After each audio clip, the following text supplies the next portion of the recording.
रीइंकार्नेटेड के एपिसोड 97 के साथ हाजिर हूं। तो लास्ट एपिसोड के एंड पे हमारा जाउची अपने परफॉर्म हैंडल को रिलीज करते हुए एम्परर की बॉडी के अंदर से उस कीड़े को निकालने की कोशिश कर रहा होता है। तो इस एपिसोड की शुरुआत में भी जाउची यही कर रहा होता है कि अपने परफॉर्म हैंडल को रिलीज करता है और एम्परर की बॉडी के अंदर से उस कीड़े को निकाल रहा होता है। वो अपने फर्स्ट गेट को ओपन करता है। जाउची जैसे ही वहां पर अपने इवल गॉड के फर्स्ट गेट को ओपन करता है, जाउची का जो परफॉर्म हैंडल होता है उसका कलर रेड से येलो में चेंज हो जाता है। जाउची भी इस बात से बहुत ज्यादा हैरान होता है और कहता है ये क्या हुआ, इस हैंडल का कलर कैसे चेंज हो गया। जाउची कहता है ग्रैंडपा ने तो कहा था कि एक बार जब आपका परफॉर्म हैंडल अवेकन होता है तो वो जिस कलर में अवेकन होता है सारी जिंदगी उसी कलर में रहता है, ये कभी भी चेंज नहीं होता। मेरा रेड से येलो में कैसे चेंज हो गया? लगता है कि इसका ताल्लुक इवल गार्ड के गेट्स के साथ है। ज्यादा मैं गेट्स को ओपन करूंगा उतना ज्यादा इसका कलर चेंज होता जाएगा। ज़ूरो भी जाउची से कहती है तुम्हारे हाथ में जो एनर्जी बॉल है पहले जो रेड कलर का था अब ये येलो कलर में चेंज हो गया है। अब जरा देखो तो सही, अब ये येलो से ऑरेंज कलर में चेंज होता जा रहा है। ये सब कुछ भी तुम्हारे ऑपरेशन का एक हिस्सा है। जाउची खुद भी इस बात से काफी ज्यादा हैरान होता है। जाउची कहता है ये तो वाकई में बिल्कुल इसी काम कर रहा है, जितनी ज्यादा मैं गेट्स को ओपन करूंगा उतना ज्यादा इसका कलर चेंज होगा। अभी मैंने सिर्फ पहले गेट को ओपन किया है, परफॉर्म हैंडल का कलर रेड से ऑरेंज में चेंज हो गया है। अगर मैं सेकंड गेट के साथ इसको रिलीज करूंगा इसका कलर और भी ज्यादा चेंज हो जाएगा। और अगर मैं इवल गेट के सातों गेट्स को ओपन कर लेता हूँ तो सकता है कि मैं ब्लू या फिर गोल्डन कलर को भी अचीव कर लूं। जाउची कहता है तो फिलहाल के लिए मुझे इस बारे में नहीं सोचना चाहिए, क्योंकि अभी मुझे ध्यान देना है एम्परर की बॉडी के अंदर से उस कीड़े को बाहर निकालने के ऊपर। जितनी जल्दी हो सके मुझे एम्परर की बॉडी से उस छोटे कीड़े को बाहर निकालना होगा। ये ऑपरेशन बहुत ही ध्यान से करना होगा, क्योंकि अगर छोटी सी गलती की एम्परर की जान भी जा सकती है। जाउची अपनी परफॉर्म एनर्जी को एम्परर की बॉडी के अंदर भेजता है और उसके हार्ट के इर्द लिपटे हुए इस कीड़े को अपनी एनर्जी के साथ बाहर निकाल लेता है। जाउची कहता है चलो अब जल्दी से बाहर आ जाओ। वो अपनी परफॉर्म एनर्जी के साथ ही उस कीड़े को एम्परर की बॉडी के अंदर से बाहर निकाल लेता है। एम्परर को भी एक झटका लगता है। ज़ूरो अपने फादर से कहती है फादर क्या आप ठीक हैं? एम्परर कहते हैं हाँ मैं बिल्कुल ठीक हूँ। फिर वो जाउची से कहते हैं जाउची तुम्हारा मेरे ऊपर एक बहुत बड़ा एहसान है, पता नहीं मैं तुम्हारे इस एहसान का बदला कैसे चुका पाऊंगा। जाउची एम्परर से कहता है आपको ये सब कुछ कहने की जरूरत नहीं है, आपको अभी थोड़ी देर के लिए रेस्ट करना चाहिए। आप थोड़ी देर रेस्ट करें, आपकी बॉडी बिल्कुल ठीक हो जाएगी, आपकी परफॉर्म एनर्जी भी वापस आ जाएगी। मुझे लगता है कि आप पूरे 100 साल तक और जिंदा रह सकते हैं, लेकिन उसके लिए आपको अपनी परफॉर्म एनर्जी को दोबारा से गैदर करना होगा और अपनी बॉडी को दोबारा से टेम्पर करना होगा। तो ज़ूरो जाउची से कहती है ब्रदर जुनची मुझे इस बारे में जरा भी अंदाजा नहीं है कि मैं तुम्हारे इस एहसान का बदला कैसे चुकाऊंगी। तुमने तो मेरे पर एक बहुत बड़ा एहसान कर दिया। अब एम्परर उन दोनों को वहाँ पर देख रहे होते हैं कि दोनों किस तरह एक दूसरे की तरफ देख रहे हैं। एम्परर ज़ूरो से कहते हैं मुझे नहीं लगता कि तुम्हें जाउची के एहसान का बदला चुकाने की जरूरत है, क्योंकि तुमने पहले से अपना दिल दे दिया है और तुम्हारे दिल से ज्यादा इंपॉर्टेंट चीज और क्या हो सकती है। अपनी सारी जिंदगी इसके साथ गुजारना चाहती हो, इससे ज्यादा इस लड़की को और क्या चाहिए होगा। तो ठीक है मैं यहाँ पर रेस्ट करने वाला हूँ, तुम दोनों जाओ और बाहर जाकर आराम से बातें करो। वो दोनों वहाँ से बाहर आ जाते हैं। ज़ूरो जाउची से कहती है मैं इस बात से बहुत ज्यादा खुश हूँ कि मैंने तुम्हें खोया नहीं, क्योंकि मैं बहुत ज्यादा डर गई थी। फिर साथ ही ज़ूरो से कहती है लेकिन तुम वाकई में बहुत ही बुरे इंसान हो। तो वहाँ पर तुम उस डीमन के साथ उस बड़ी सी सील के अंदर ट्रैप हो गए थे। वहाँ पर मरने से पहले तुमने अपनी जिंदगी के बहुत बड़े बड़े सीक्रेट्स को वहाँ पर रिलीज कर दिया था, जिसकी वजह से अब सभी को तुम्हारे बारे में पता चल चुका है कि तुम किस किस्म के इंसान हो। जाउची से कहती है ये बात तो मुझे पहले से पता थी। फ्रोजन क्लाउड पैलेस की लड़की किंग जिया उसके साथ तुम्हारी शादी हो चुकी है, उसके साथ तुम्हारी शादी हुई है और वो एक ऑफिशियल मैरिज है। लेकिन दूसरी लड़की के बारे में किसी को भी नहीं पता था। फ्रोजन क्लाउड पैलेस की जो 7 मेडन्स की हेड है वो यूईचेन, तुम्हारा उसके साथ भी चक्कर चल रहा है। जाउची उसकी बात सुनते ही बहुत ज्यादा घबरा जाता है और उसे कहता है ऐसी तो कोई बात नहीं है, मेरा यूईचेन के साथ कोई भी चक्कर नहीं चल रहा। ऐसे कैसे कह सकती हो, मैं उसके साथ कैसे कुछ कर सकता हूँ, तो मुझसे बहुत ज्यादा बड़ी भी है। साथ ही जाउची सोच रहा होता है इन सभी को इस बारे में कैसे पता चल गया। जाउची से कहती है जब यूईचेन को इस बारे में पता चला कि तुम उस डीमन के साथ उस बड़ी सी फॉर्मेशन के अंदर ट्रैप हो गए हो और तुम पॉसिबली मर चुके हो, तो वो पागल हो गई थी। पागलों की तरह वहाँ पर उसने आकर रोना शुरू कर दिया। ना सिर्फ वो वहाँ पर बैठकर रो रही थी बल्कि उसने वहाँ पर उस फॉर्मेशन वाली तलवार के ऊपर अटैक भी किया था तुम्हें वहाँ से वो निकाल सके। उसने ये सब कुछ उस हालत में किया जब वो प्रेग्नेंट थी। लगता है कि वो तुमसे बहुत ज्यादा प्यार करती है। इस बात से जरा भी जेलस नहीं हूँ, इसलिए तुम्हें परेशान होने की जरूरत नहीं है। जाउची ये बात सुनते ही बहुत ज्यादा हैरान हो जाता है, चिल्लाकर उसे कहता है तुमने क्या कहा? क्या तुमने कहा कि वो प्रेग्नेंट है? लेकिन ऐसा कैसे हो सकता है? ज़ूरो भी हैरान होकर उसे कहती है क्या तुम्हें इस बारे में बिल्कुल भी नहीं पता था? उस दिन जब वो बड़ी सी तलवार के ऊपर अपनी एनर्जी को यूज करते हुए अटैक आ रही थी वो बेहोश हो गई थी। उसके बाद विला वाले उसे डॉक्टर के पास लेकर गए थे, तो डॉक्टर आंटी जब उसका एग्जामिनेशन कर रही थी तब उसने पता किया कि उसकी बॉडी के अंदर एक बेबी है। हालांकि इस न्यूज को सीक्रेट रहना चाहिए था, लेकिन ये न्यूज सीक्रेट नहीं रह पाई। सभी लोगों को अब ये बात पता चल चुकी है। सभी को ये भी पता है कि उसके पेट में जो बच्चा है वो तुम्हारा है। जाउची कहता है उस फॉर्मेशन के अंदर ट्रैप होने से लेकर अभी तक 17 महीने गुजर चुके हैं, और अगर इस बात का हिसाब लगाया जाए तो मुझे लगता है कि अब तक तो मेरे बच्चे को पैदा हुए 7 महीने गुजर गए होंगे, यानी कि अब तक तो मेरा बच्चा 7 महीने का हो गया होगा। इनका इमॉर्टल फ्रोजन क्लाउड पैलेस वालों ने इस बात की इजाजत दे दी होगी। मिस्टर ज़ूरो आगे बढ़ती है और जाउची से कहती है तुम्हें इस बारे में परेशान होने की जरूरत नहीं है, तुम्हें पता है ना कि वो एक एम्परर लेवल की बहुत ही महान मास्टर है, तुम्हारे बच्चे को प्रोटेक्ट कर सकती है और उसे बहुत ही अच्छे से पालेगी। जाउची कहता है मैं इस बारे में परेशान नहीं हूँ, हाँ मुझे पता है कि वो मेरे बच्चे का ध्यान बहुत ही अच्छे से रखेगी, लेकिन फ्रोजन क्लाउड पैलेस वाले इस बात की इजाजत नहीं देंगे, वो उसे बच्चे को रखने नहीं देंगे। इसलिए मुझे अपने बच्चे और उस यूईचेन की रिस्पॉन्सिबिलिटी खुद ही उठानी होगी। मुझे वहाँ पर जाना होगा उन्हें ढूंढने के लिए। जाउची सिस्टर ज़ूरो से कहता है अब तुम्हारे फादर बिल्कुल ठीक हो चुके हैं, बहुत ही जल्दी वो वापस से अपनी गद्दी के ऊपर बैठ जाएंगे। अब तुम्हें और किसी से भी डरने की जरूरत नहीं है। लेकिन अगर मैं यहाँ पर पैलेस में रहूंगा तो हिमली बर्निंग सेक्टर वाले दोबारा से तुम्हारे पर आकर अटैक कर सकते हैं। मुझे यूईचेन और अपने बच्चे को ढूंढने के लिए फ्रोजन क्लाउड पैलेस में जाना पड़ेगा। अगर मैं वहाँ पर नहीं जाऊंगा तो मुझे मन की शांति नहीं मिलेगी। सिस्टर ज़ूरो से कहती है ठीक है मुझे पता है कि तुम जिसकी परवाह करते हो तुम उसके लिए कुछ भी कर सकते हो, तुम मुझसे प्यार करते हो तो तुम मेरे लिए वापस जरूर आओगे, मैं तुम्हारा इंतजार करूंगी, जल्दी वापस आना। जाउची वहाँ पर सिस्टर ज़ूरो से भी वादा करके आ जाता है कि वो उससे भी शादी करेगा और 3 दिन के बाद सीन दिखाया जाता है। 3 दिन के बाद जाउची फ्रोजन क्लाउड पैलेस की तरफ चलता हुआ जा रहा होता है। जाउची कहता है फ्रोजन क्लाउड पैलेस की तरफ जाने के लिए अगर मैं शॉर्टकट लूं तो शॉर्टकट के लिए मुझे डेथ वैली से होकर गुजरना पड़ेगा। डेथ वैली से पहले ये आखिरी गांव है, बाद डेथ वैली और उसके बाद फ्रोजन क्लाउड पैलेस आ जाएगा। लेकिन मुझे यहाँ पर बहुत ज्यादा किलिंग इंटेंट महसूस हो रहा है और ये किसी एक इंसान का नहीं बल्कि बहुत सारे लोगों का है। पुलिस जाउची से कहती है लगता है कि इस बार तुम बड़ी मुसीबत में हो, तुम्हारे पीछे 8 लोग हैं और ये सारे हिमली बर्निंग सेक्टर से आए हैं, सारे के सारे स्काई परफॉर्म राउंड के एक्सपर्ट्स हैं। सभी में फैन मोली और उसके साथ साथ थर्ड अंकल भी है। ये सभी लोग तुम्हें मारने के लिए आ रहे हैं। जाओची कहता है ये फिलहाल मेरे पर अटैक इसलिए नहीं कर रहे क्योंकि यहाँ पर बहुत सारे लोग हैं। मुझे लगता है कि ये लोग इंतजार कर रहे हैं कि कब मैं डेथ वैली में जाऊं और वहाँ पर ये लोग मौका देकर मेरे पर अटैक करें। जाओची चलता हुआ उस गांव को पार करता है और डेथ वैली में चला जाता है। जाओची कहता है जबकि मैं डेथ वैली में अकेला हूँ तो ये लोग मेरे पर अटैक करेंगे, तो मुझे यहाँ पर सब कुछ करना होगा जिससे मैं अपनी जान बचा सकूं। जाओची वहाँ पर अपने परफॉर्म हैंडल को रिलीज करते हुए अपना एक डबल गैंगर बनाता है और कहता है यहाँ पर इन सभी को भ्रम में डालना होगा। वो वहाँ पर अपने दो बना लेता है और दोनों तरफ पाँव के निशान छोड़ देता है। मास्टर फैन मोली अपनी टीम को लेकर वहाँ पर पहुंचते हैं तो वो वहाँ पर पैरों के निशान देखते हैं कि वहाँ पर पैरों के निशान दो हिस्सों में बढ़ रहे हैं। वो लोग कहते हैं ये लड़का बहुत ज्यादा होशियार है। कुछ लोगों से कहते हैं तुम लोग उस तरफ जाओ जबकि मैं एक टीम को लेकर इस तरफ जाता हूँ। ऐसी वो लड़का तुम्हें दिखाई दे तो उसी वक्त उस लड़की को मार डालना, उसके ऊपर जरा भी तरस मत खाना क्योंकि वो तुम्हें मार सकता है। नेक्स्ट सीन शाम के वक्त का दिखाया जाता है। शाम के वक्त तुम्हारा जाओची वैली के कोर के काफी ज्यादा करीब होता है और वहीं पर एक पत्थर के पास झुककर बैठा होता है। जाओची कहता है मैं डेथ वैली के कोर के काफी ज्यादा करीब पहुंच चुका हूँ जहाँ पर बहुत ही हाई लेवल के परफॉर्मेंस बीस्ट है। मुझे लगता है कि उन लोगों को यहाँ तक पहुंचने में काफी ज्यादा मुश्किल होगी। जबकि मोली जाओची से कहती है तुम अभी यहाँ पर बैठे यही बात कर रही हो कि वो लोग तुम्हारे तक मुश्किल से पहुंचेंगे, लेकिन वो लोग तो यहाँ पर पहुंच भी चुके हैं। एक बंदा जो कि स्काई परफॉर्म ग्राम के 4th लेवल पर है वो तुम्हारे करीब पहुंच चुका है और तुम्हारे पर अटैक करने वाला है। हिमालय बर्निंग सेक्टर का एक मास्टर वहाँ पर अपीयर होता है। वो जाओची से कहता है तुम यहाँ पर छुपकर बैठे हुए हो। जाओची भी निकलकर बाहर आ जाता है और कहता है क्या तुम मुझे ढूंढ रहे हो, चलो देखते हैं कि तुम क्या कर सकते हो। मास्टर का नाम फैन मोपिंग होता है। फैन मोपिंग जाओची से कहता है लिटिल मॉन्स्टर, तो देखते हैं कि अब तुम यहाँ से कहाँ पर भाग कर जाओगे। और वो अपनी मास्टर स्पिरिट को रिलीज करते हुए जाओची के ऊपर अटैक करते हैं। वो अपनी परफॉर्म एनर्जी के साथ एक बड़ा सा स्नेक बनाते हैं जबकि हमारा जाओची अपने दोनों हाथों को सामने करते हुए उसके एनर्जी के बने हुए स्नेक को ब्लॉक कर लेता है और डेसिपेट कर देता है। साथ ही वो उस बंदे की तरफ घूर कर देखता है। फैन मोपिंग में बहुत ज्यादा घबरा जाता है। वो अपनी तलवार निकालता है और कहता है ऐसा कैसे हो सकता है, मैं इससे ज्यादा स्ट्रॉन्ग हूँ, फिर भी इसने मेरे अटैक को ब्लॉक कर लिया। जाओची भी अपनी तलवार निकाल लेता है और जल्दी से जंप करते हुए ऊपर चला जाता है। अपनी तलवार को घुमाते हुए फैन मोपिंग के ऊपर अटैक करता है। मोपिंग अपनी तलवार को सामने करते हुए उसके अटैक को ब्लॉक करता है लेकिन उसकी तलवार भी टूट जाती है। मोपिंग सिर्फ एक ही अटैक के साथ ग्राउंड के ऊपर गिर जाता है। नीचे गिरने के बाद फैन मोपिंग जाओची से कहता है तुम हो क्या चीज, तुम एक मॉन्स्टर हो। जैसे स्काई परफॉर्म ड्राम का 4th लेवल का मास्टर तुम्हारी एक स्ट्राइक के साथ ऐसे नीचे कैसे गिर सकता है, तो सिर्फ अर्थ परफॉर्म ड्राम के 6th लेवल पर हो, तुम मुझे कैसे हरा सकते हो। जाओची से कहता है अब यहाँ पर जब तुम मरने वाले हो तो तुम मुझसे पूछ रहे हो कि आखिर मैं कौन हूँ, क्या तुम्हें पहले नहीं पता था कि तुम किसके ऊपर अटैक करने के लिए आ रहे हो। जाओची हूँ जिसका तुम पीछा कर रहे थे। मरने के बाद हेल के किंग को जाकर मेरा नाम बताना कि मैंने तुम्हें मारकर वहाँ पर भेजा है। फैन मोपिंग फिर से जाओची से कहती है जूनियर क्या तुम्हें वाकई में लगता है कि तुम अकेले काफी हो मुझे मारने के लिए, मेरी एनर्जी तुमसे बहुत ज्यादा है। तो जल्दी से जंप करते हुए वहाँ से उड़ना स्टार्ट करते हैं और उसे कहते हैं जब कोई स्काई परफॉर्म ड्राम पर पहुंचता है तभी वो उड़ सकता है। तो देखते हैं कि हवा में तुम मेरे ऊपर कैसे अटैक कर पाओगे। अब मैं यहाँ से उड़कर जाने वाला हूँ। एल्डर जैसे वहाँ से उड़कर जाने लगता है जाओची उससे भी लंबी छलांग लगाता है। वो उड़ता हुआ हवा में चला जाता है। ऊपर वाली साइड से अपनी तलवार को घुमाते हुए ओवरलॉर्ड फ्यूरी मूव को यूज करता है और सिर्फ एक ही अटैक करता है जिससे वो एल्डर वहीं पर नीचे गिर जाता है और वहीं पर मर जाता है। जाओची उसको मारने के बाद उसके पास उसकी रिंग भी ले लेता है और कहता है ये हिमालय बर्निंग सेक्टर का एल्डर है, इसी वजह से इसकी रिंग में काफी कुछ रखा हुआ है, चलो शुक्र है कि मुझे यहाँ पर कोई खजाना भी मिल गया। मोली जाओची से कहती है तुमने यहाँ पर सिर्फ अभी एक को मारा है, अभी बहुत सारे बाकी है। मोली 2 लोगों की टीम को लेकर तुम्हारे करीब पहुंचने वाला है और बहुत ही जल्दी वो तुम तक पहुंच जाएगा, तुम्हें उससे भी फाइट करना होगी। जाओची से कहता है चलो ठीक है फिर उन्हें आने दो, अब जबकि यहाँ पर फाइट होनी है फिर इनसे फाइट करेंगे।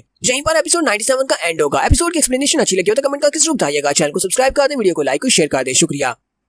तो गाइस कैसे हैं आप सब लोग, रीइंकार्नेटेड के एपिसोड 98 के साथ हाजिर हूं। तो लास्ट एपिसोड के एंड पे हमने देखा था जाओची ने हिमालय बर्निंग सेक्टर के एक एल्डर को मार दिया है, लेकिन फैन मोली अपने साथ 2 एल्डर्स को लेकर उसी तरफ आ रहे होते हैं। मोली जाओची से कहती है वो बहुत ही जल्दी तुम्हारे करीब पहुंच जाएगा। जाओची कहता है ठीक है उसे आने दो। तो उसी वक्त थोड़ी देर के बाद फैन मोली अपने लोगों के साथ वहाँ पर आ जाता है। तीनों एल्डर्स जाओची को चारों तरफ से घेर लेते हैं। जाओची कहता है तो फाइनली तुम यहाँ पर आ ही गए। फैन मोली वहाँ पर अपने उस एल्डर की लाश को देखता है तो वो और भी ज्यादा गुस्सा हो जाता है और चिल्लाकर कहता है तुम्हारी हिम्मत कैसे हुई कमीने कहेंगे, तुमने फैन मोपिंग को मार डाला, आज मैं तुम्हें नहीं छोड़ने वाला। मैं तुम्हें मारने के बाद तुम्हारी पूरी बॉडी को भी डिस्ट्रॉय कर दूंगा। और साथ ही वो अपने हाथों में पावर्स को रिलीज करता है। बड़ी स्पीड के साथ हमारे जाओची के ऊपर अटैक करने के लिए आगे बढ़ता है। तो जाओची से कहता है अब मैं तुम्हारे साथ बात करने में टाइम वेस्ट नहीं करूंगा बल्कि पर्सनली तुम्हें हेल में भेजने वाला हूँ। जाओची के ऊपर जब जबरदस्त अटैक करता है तो जाओची जल्दी से जंप करते हुए पीछे की तरफ बढ़ता है, फिर अपनी तलवार को घुमाते हुए हिमालय वोल्फ स्लैश लगाता है। मास्टर मोली के ऊपर अटैक करता है जबकि मास्टर मोली भी अपनी एनर्जी को यूज करते हुए उसके हिमालय वोल्फ स्लैश को ब्लॉक कर लेते हैं। जाओची मोली के सिर्फ एक ही अटैक के साथ जख्मी हो जाता है, उसके मुंह से ब्लड निकल रहा होता है। लेकिन साथ ही जाओची मास्टर मोली का मजाक उड़ाते हुए कहता है क्या तुम्हारे हिमालय बर्निंग सेक्टर के सभी एल्डर्स इतने बेकार हैं, तुमने फुल पावर के साथ एक जूनियर के ऊपर अटैक किया लेकिन तुम्हारे जूनियर ने तुम्हारे अटैक को ब्लॉक कर लिया, इसका मतलब तुम इतने भी ज्यादा पावरफुल नहीं हो। एल्डर मोली उसे कहते हैं तुम्हें तुम्हारी मौत सामने दिखाई दे रही है, फिर भी यहाँ पर माफी की भीख मांगने की बजाय तुम हमारे सामने एरोगेंटली बिहेव कर रहे हो। एल्डर मोली जाओची से कहती है पहले तो मैं तुम्हारी जान लूंगा, उसके बाद मैं तुम्हारे मुंह के चीथड़े उड़ाऊंगा,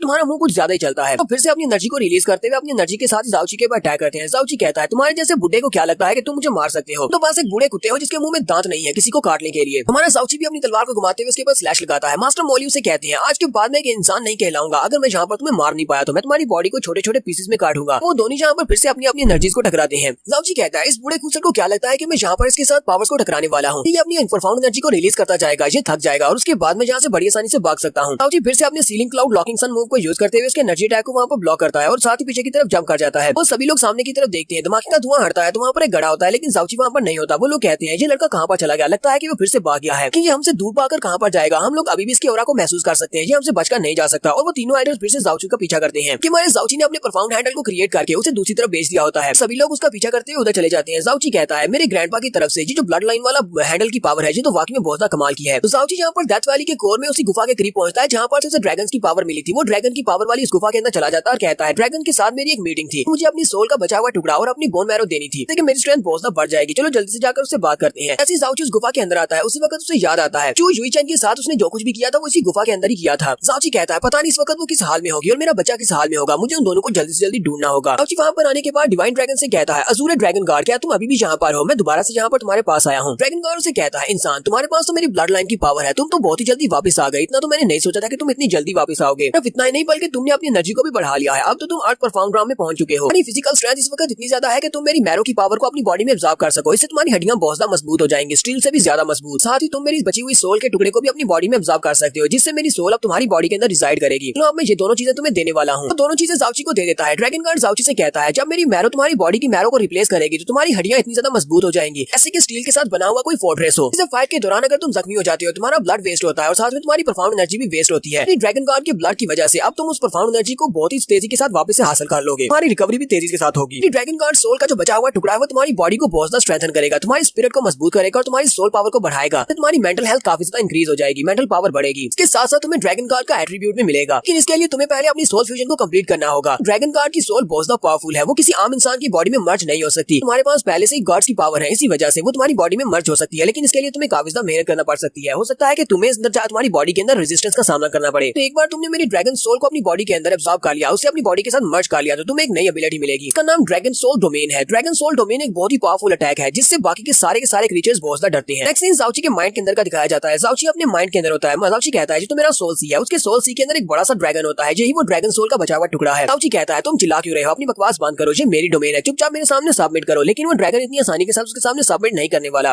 वो ड्रैगन आगे से हमारे जाओची के ऊपर बाइट करने के लिए आगे बढ़ता है, वो उसके ऊपर बाइट करता है, उसे काटने की कोशिश करता है। जाओची बहुत ज्यादा घबरा जाता है और कहता है ये क्या हुआ, मैं तो अपनी ही सोल सी के अंदर इस ड्रैगन की सोल को कंट्रोल नहीं कर पा रहा, तो मेरे माइंड के ऊपर कंट्रोल करता जा रहा है, इसकी स्ट्रेंथ तो मेरी सोल से भी बहुत ज्यादा है, अपनी बॉडी को कांपने से रोक नहीं पा रहा, मुझे बहुत ज्यादा डर महसूस हो रहा है, क्या मैं इसको अपनी बॉडी में मर्ज नहीं कर पाऊंगा? अगर मैं इसको मर्ज नहीं कर पाया तो ये मेरी बॉडी के ऊपर कंट्रोल कर लेगा। ड्रैगन गार्ड जाओची की हालत देखकर सोच रहा था कहीं ऐसा तो नहीं है कि मैंने इस लड़के को गलत समझ लिया, इस लड़के के पास तो डिवाइन फीनिक्स गार्ड की पावर्स है ही नहीं। मुझे लगा था कि इस लड़के की बॉडी के अंदर आर्ट्स की सोल का कोई टुकड़ा है जिसकी वजह से ये गॉड से रिसेम्बलेंस रखता है और इसी वजह से मेरी ड्रैगन सोल के टुकड़े को ये अपनी बॉडी के साथ आसानी से मर्ज कर लेगा। ताकि ये कोई आम सा इंसान है, मैंने गलती कर दी इस लड़के को पहचानने में, लेकिन अब जबकि मैंने इसको चूज किया है तो फिर मुझे इसकी मदद करना होगी। तो ड्रैगन गार्ड जैसे उसकी मदद करने लगता है के सोल सी के अंदर डिवाइन फीनिक्स गार्ड अपीयर होता है और वो उस ड्रैगन के ऊपर अटैक करता है। ड्रैगन गार्ड भी कहता है तो फीनिक्स की सोल है, मैंने बिल्कुल सही समझा था, इस लड़के के पास वाकई में गार्ड की पावर है, इसके पास तो डिवाइन फीनिक्स गार्ड की पावर है। लेकिन गार्ड कहता है वैसे तो डिवाइन फीनिक्स गार्ड किसी को भी अपनी सोल का टुकड़ा नहीं देते, वो सिर्फ अपनी ब्लड लाइन की पावर देते हैं, लेकिन इस फीनिक्स गार्ड में तुम्हें अपनी सोल का टुकड़ा दे दिया ताकि इसने तुम्हारे एटीट्यूड और तुम्हारे एटीट्यूड को देखा है कि तुम वाकई में एक महान वॉरियर बनने वाले हो, इसी वजह से इसने तुम्हें इतना बड़ा तोहफा दे दिया। या फिर हो सकता है कि इसने मेरी ही तरह हमारी बॉडी के अंदर उस खतरनाक चीज को महसूस किया है जिसकी वजह से मैं तुम्हें यहाँ पर अपनी सोल का टुकड़ा दे रहा हूँ और इसने भी तुम्हें अपनी सोल का टुकड़ा दिया है। यहीं से हमारा नेक्स्ट सीन कुछ दिनों के बाद का दिखाया जाता है। जाओची कुछ दिन बेहोश रहने के बाद जब उठता है, जाओची की बॉडी के अंदर जितनी भी हड्डियां हैं वो बहुत ज्यादा मजबूत हो चुकी है क्योंकि उसकी बॉडी के अंदर ड्रैगन का मैरो ट्रांसप्लांट हो चुका है और साथ में उसकी सोल भी उसकी बॉडी में मर्ज हो चुकी है। जाओची कहता है हालांकि इन दोनों चीजों के साथ मेरी कल्टीवेशन तो नहीं बढ़ी, मैंने लेवल अप नहीं किया, लेकिन मुझे पता चल रहा है कि मेरी बैटल पावर पहले से बहुत ज्यादा बढ़ गई है। डिवाइन ड्रैगन गार्ड जाओची से कहता है मेरी सोल पिछले हजारों लाखों साल से यहीं पर फंसी हुई थी, अपनी सोल के टुकड़े को वापस से